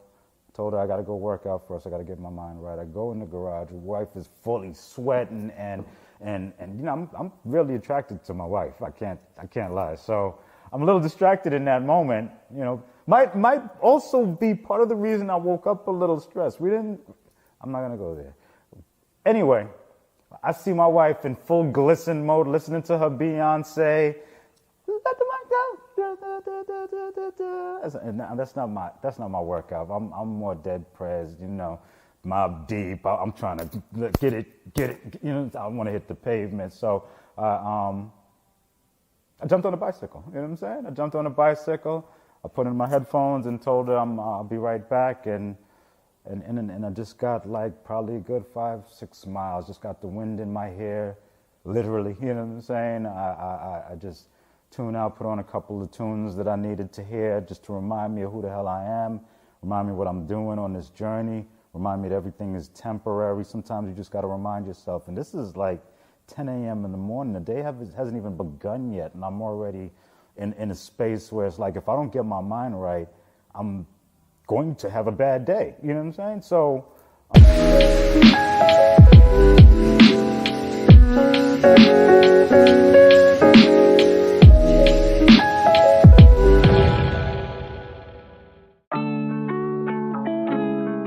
How y'all doing? This is BT African Arts. We're a family-owned business. What we offer is shea butter, and as you can see behind us, we got a couple different clothing items, dresses, skirts, blouses, pants, all the above. Where can they find us? BTAfricanArt.com and on Instagram at BT African Arts. Tap in, see us, follow us, and we're going to show you what you like. Yo, we have shea butters, we have oils, and we have all these beautiful dresses just for you. Meet us anywhere. We are a Black-owned business. We are working, we are striving, and we come to you. We want to give you the best products. This is made out of raw shea butter and oils only. We don't do none of that synthetic stuff. It's antibacterial, antifungal, all the antis, all the good stuff. We got it right here for you. No artificial flavoring. That's right. Just Thank like you so that. much. Like you, boss. Later.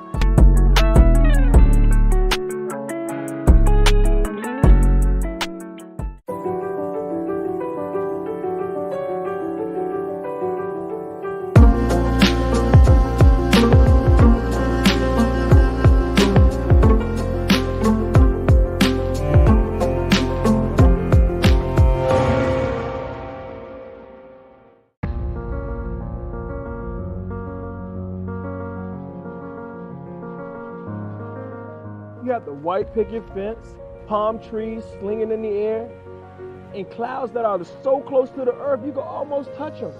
They just sit up there living their best life, bro.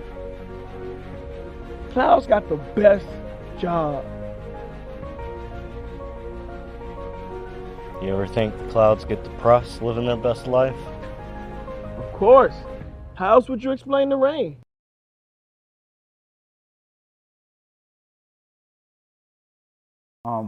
These workouts are important to me, and it's important that I get back on that grind. So today was day one again. You know what I'm saying? And if tomorrow's got to be day one again, then so be it. But today was day one again, and today was such a good day one, motivated by that fury. I won't even say fury, but that fire that I had in me from a little bit earlier pushed me a little bit. I worked out a little bit harder, and it felt good. And once I was done, I was like, hey, I'm about to go fix your phone. My wife was like, hey, I'm going to jump in with you. And we went to the store and dropped off the phone back to where I told you before. Akbar laughed at me like he always does. And our phone was fixed in 20 minutes like it always is. He always has the screen. He expects me to come, I guess. You know what I'm saying? So we stopped at Walmart. We had a little grocery list in the car and did our parental duties. And for us, sometimes we're just so caught up with the everyday of life that sometimes that time going to the grocery store, going to Walgreens or Walmart at 3 a.m. in the morning for an hour, that's a date for us. You know what I'm saying? When you're parents and you dedicate your entire life to just grinding and taking care of your children, sometimes you forget the reason that you even started and what you got into it in the first place for. So, sometimes even if I'm not in the mood, and my wife's like, can I come with you? And I'm like, all right. And then within a moment, I start taking myself down that list, like, what if you didn't have a wife? What if she wasn't here? What if you didn't? And it's like, wait a minute. No, of course you come with me, darling. Whoa, what's wrong with me? You know what I'm saying? Sometimes you got to put perspective in your own head because we take things for granted sometimes. And I know I do. So I got to always remind myself the things that I love. And this world around me is a world that I built. So I can't get frustrated with it. I just got to do what I know I got to do on a constant basis and bring myself back to center. So that being said, we grabbed our stuff from Walmart. Remember, it's summertime, the girls are home, so everything on that grocery list is junk. It's like cookies and, you know what I'm saying, and Takis and whatever else, some spices. I'm like, could you choose some food items? Like, that's your job, Daddy? All right, well, so that's ice cream and what is the whipped cream, because they want to make smoothies and fruits but it's summertime, so what am I telling them? No? I mean, and a watermelon and some peaches and, because I don't eat certain things. So I'm like, all right, I'll get you the junk, but I got to bring the balance. So I'm going to bring the cherries and the apples and the grapes and the blackberries and the rest of the fruits. And we got tomato. They love tomatoes, and I got tomatoes growing in the backyard, so we go in the back. And, so, yeah, I'll get the junk because they're children, but I'm going to bring the balance in, and they love that too. So got home.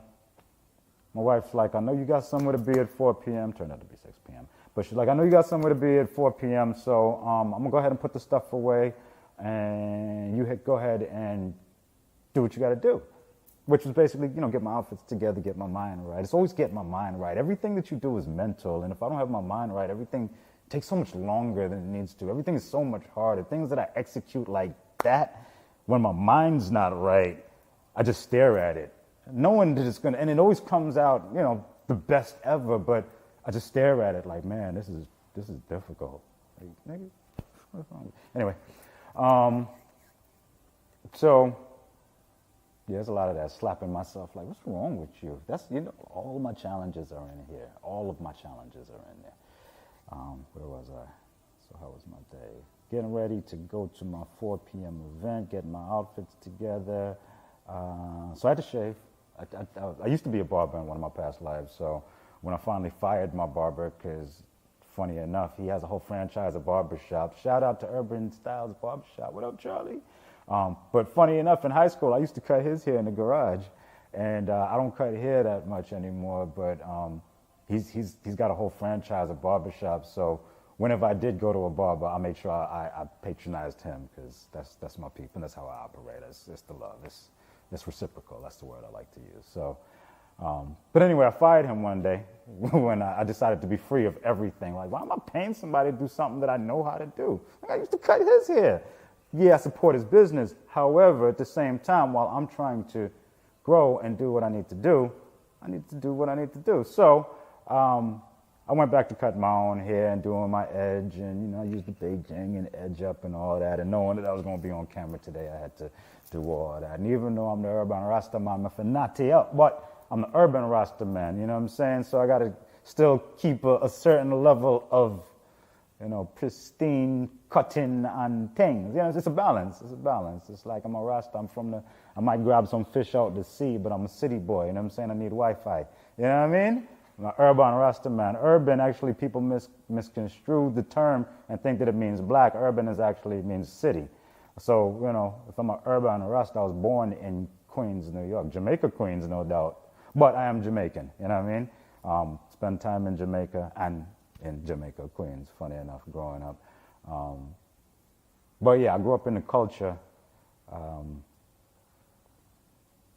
but I grew up in New York. I grew up in the city, so I'm a city boy. I live in Florida now because it's nice and hot. I can't deal with the snow, can't deal with the cold. I lost my train of thought. You was telling us about your wife gave you, she was letting you know that she know you got somewhere to be at 4 o'clock. Yeah, so I shaved. Right after that, you shaved? Yeah, I shaved. And that's also my me time, because remember, I'm in a house full of women. So for me to get the bathroom, either to blow it up or to shave or whatever I got to do in the bathroom, you know, I almost got to schedule that time. It's like everyone's like, uh-oh, daddy need the bathroom. Uh-oh, you know what I'm saying? Like, yo, there's 2 in the house. Come on. Why everybody got to be in my bathroom? Like, but I get it. So anyway, but I needed the bathroom, so. And I don't be doing nothing either. What y'all be doing Anyway. So they cleared out in that bathroom time.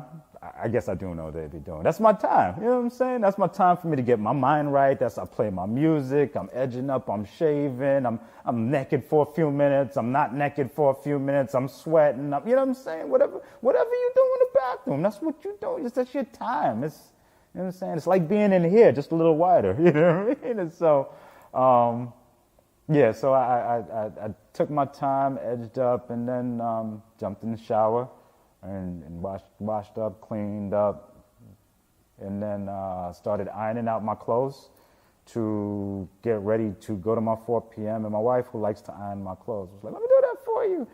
She was doing her hair, and I was like, nah, this is my time. I like to do things for myself. This is therapy. I don't have to do nothing else but iron my clothes. Man, you look so much like my nephew. It's crazy. But I don't have to iron. I don't have to do anything else. So let me iron the clothes. And I did. Lined up everything that I needed to. And like any time I need to be anywhere else, I try not to rush, but I always end up rushing. And got everything together. Ate something real quick. And What'd you eat? Sometimes it's hard to find what to eat because, you know, I'm limited in my options sometimes. So I had some leftover egg foo young from the Chinese restaurant from the night before, and some white rice. And it comes with this gravy that you pour on it, but for the second time in a row, somebody threw my gravy away. And there's like 3 patties in there, and I ate the first one. And because it's eggs, I eat it for breakfast, even though it's egg foo young, you know what I'm saying? But I'm hungry. So that next morning, when I went to go find my gravy, somebody threw it away. And I was like, I know we got a can of gravy up in the closet from Thanksgiving, like turkey gravy or something, some kind of gravy. And I found a can, and I poured it on there, and there's another 3rd patty left, and that was the one I ate today. And ate that and poured that in a little Tupperware container, the same little Tupperware container that whoever threw my gravy away washed out the container. So I found it and poured the gravy back into that container. Remember, it's like 8 women in my house. I don't know who, nor is it important enough for me to pinpoint who threw. So I'm learning to just move on. It's not that important. It's just freaking gravy. But Hey, can we talk? What is it? I wanted to apologize. For what? I've been absent. Okay. Feel like I've been in a dark place for a while. Who even am I? There are days where everything feel so fuzzy. That sounds tough. It has been tough, but I've been trying to get better. I know. Man, I'm really grateful to have your support through all of this. Y'all need support sometimes. You know it, and together we got this. This is Audible. The action. After planning, you have to start doing. I created a new website for myself. I made a new YouTube channel and made most of my old videos private. I put up only music I wanted people to hear. I cleaned up all my social sites. This way I could get a fresh start on my career again. When I hit them, they didn't see it coming, and I was like a whole new artist.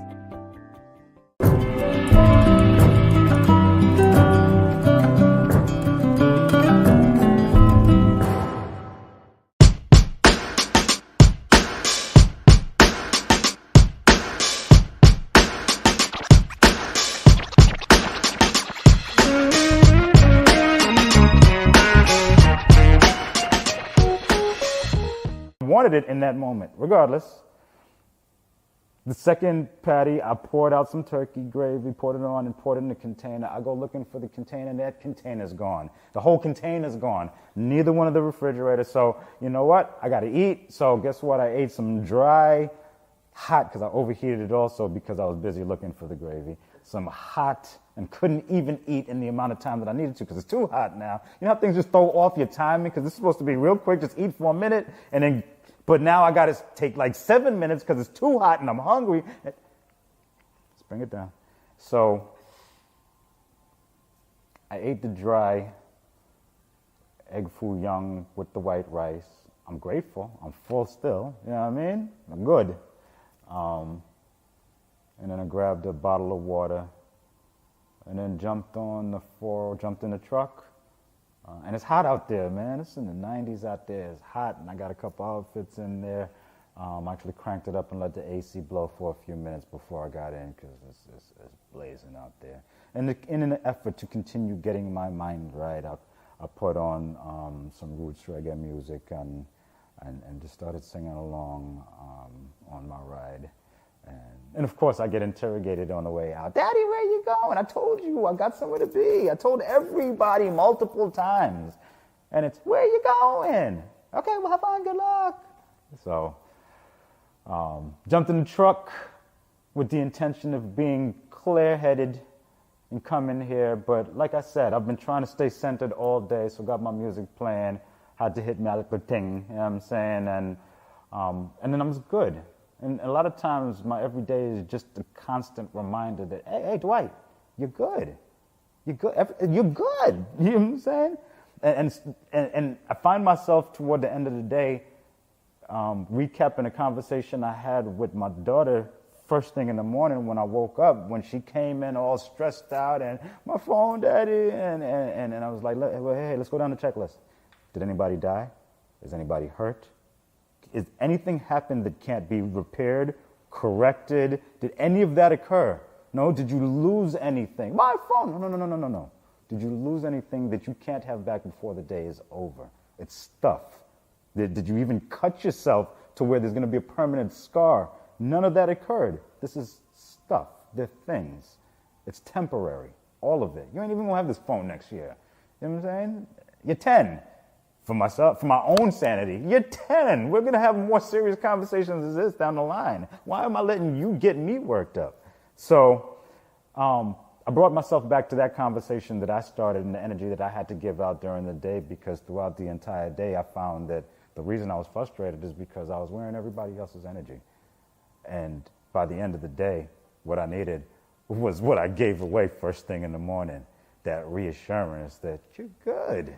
So it did come full circle, and it might even be this exact moment right now where it came full circle. But how was my day?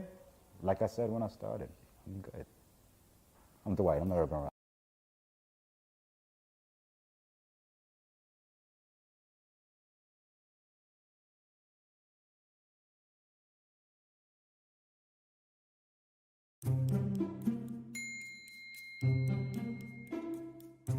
Hey guys, Emmanuel Sims here. I just want to give a big thank you to the Pike County Public Library District, allowing us to read our new book, My Feelings Family by Yasmin Beeks and myself, Emmanuel Sims. We had an amazing time. We got to do the chessboard with Noah, and Noah got to build his own book, which is amazing because that's great exposure, right? And the kids really enjoyed the read. So I just want to say thank you. Absolutely. Me too. And just wanted to say thank you so much. And we also have our feelings bracelets for our mixed emotions, our anger, our impatient, and we also have our pink for the blah. So I just want to say thank you guys for everything, and to make it a great day or not, if no one told you to love you today, know that God loves you and so do I. Drippity, drippity. Anything you want to add, Yaz?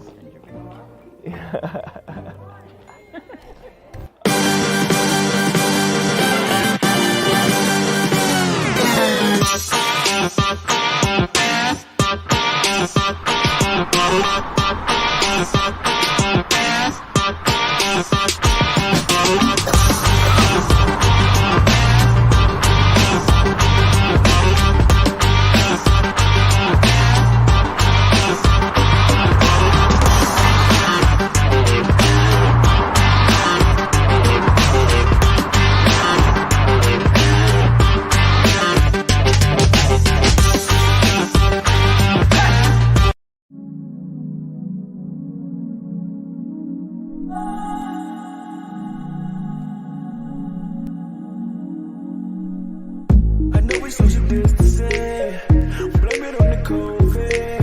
I know it's pandemic, but you be on that bullshit.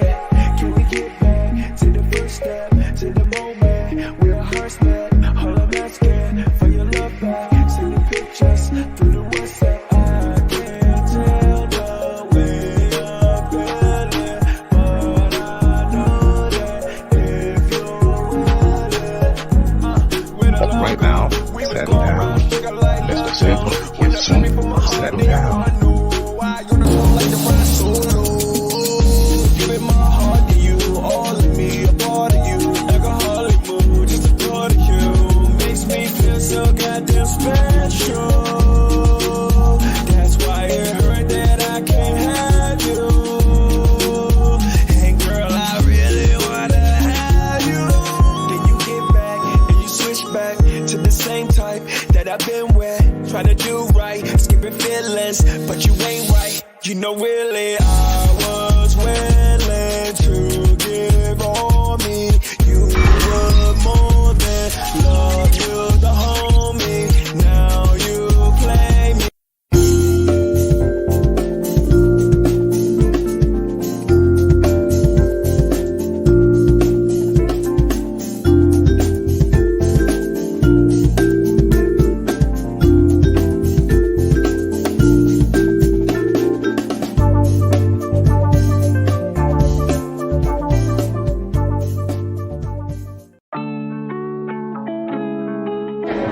I go by the name Nagaso. You can find me on Instagram at NIGASOUL. Nagaso. And I'm in Baltimore. I'm a Baltimore-based artist. I'm an emotional-based artist. First off, let's clear that up. I'm an emotional-based artist. I'm one of a kind. You're not gonna find too many people like me. And my theme is hearts. I put hearts in all of my pieces, and I use a half a heart as my theme symbol because we all broken in some way. So come follow me at NIGASOUL at Nagaso.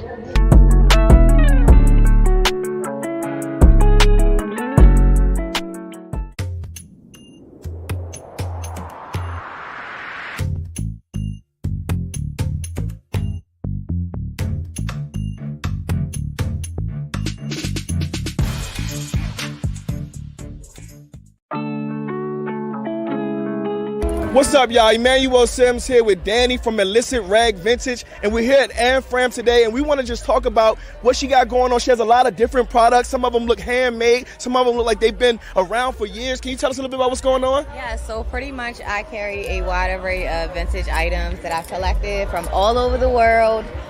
In my travels, I've been shopping and collecting for about 20 years. At this point, a little over, like 22 years since I was about 15 or 16, and I present my collection to the world. So Where are some of the places that you've been that you've collected some of your collection from?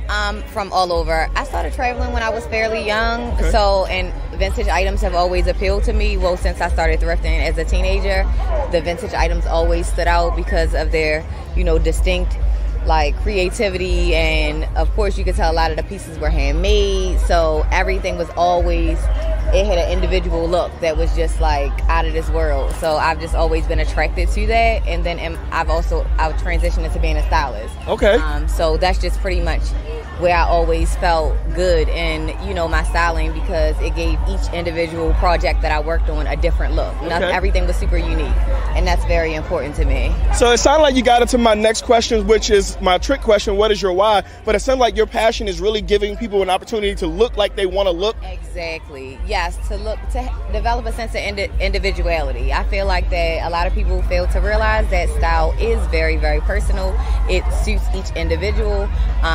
So therefore, I just give people a platform and present different items to them so that they can actually get in touch with that personal style. Okay. A style that is their own. My apologies. So I appreciate you sharing that. Last thing, if you can give yourself some advice when you were younger, what advice would you give younger self? Keep going. Don't let anybody's story distract you, because a lot of times a lot of people tend to push their experiences on you, and if your drive is different, your results are going to be different. So don't listen to anybody else's story. Make your own. Man, I'm not about to preach today, but don't let nobody else's story distract you. That's deep on so many levels, because we get relationships, we get friends, we get family, we get cousins, everybody who has their own perspective or experience in life that can drag us from actually getting to that next part. And I just appreciate you sharing that. I'm sure my community would appreciate it. Tell us where we can find you, how they can reach you. You guys can locate me on all social media platforms and Google at Illicit Rag Vintage. That's ILLICIT Rag, RAG Vintage. And that is on all social media platforms. And you also can Google me, like I said, as well. So hopefully I'll be touching bases with you guys, or you'll, tune into my channels and stuff, and we can connect in some way. But to everybody, keep pushing, and you can be living the life of your dreams, to be honest. That's right, y'all. Y'all heard it here from Danny, and I'm so blessed because that message was for me too. And I'm just like, when I follow the universe and I'm obedient, I get rewarded. So Danny, thank you so much. Peace and blessings, and much success. Make sure y'all check out Illicit Rag Vintage here and Fram, and y'all have a successful day.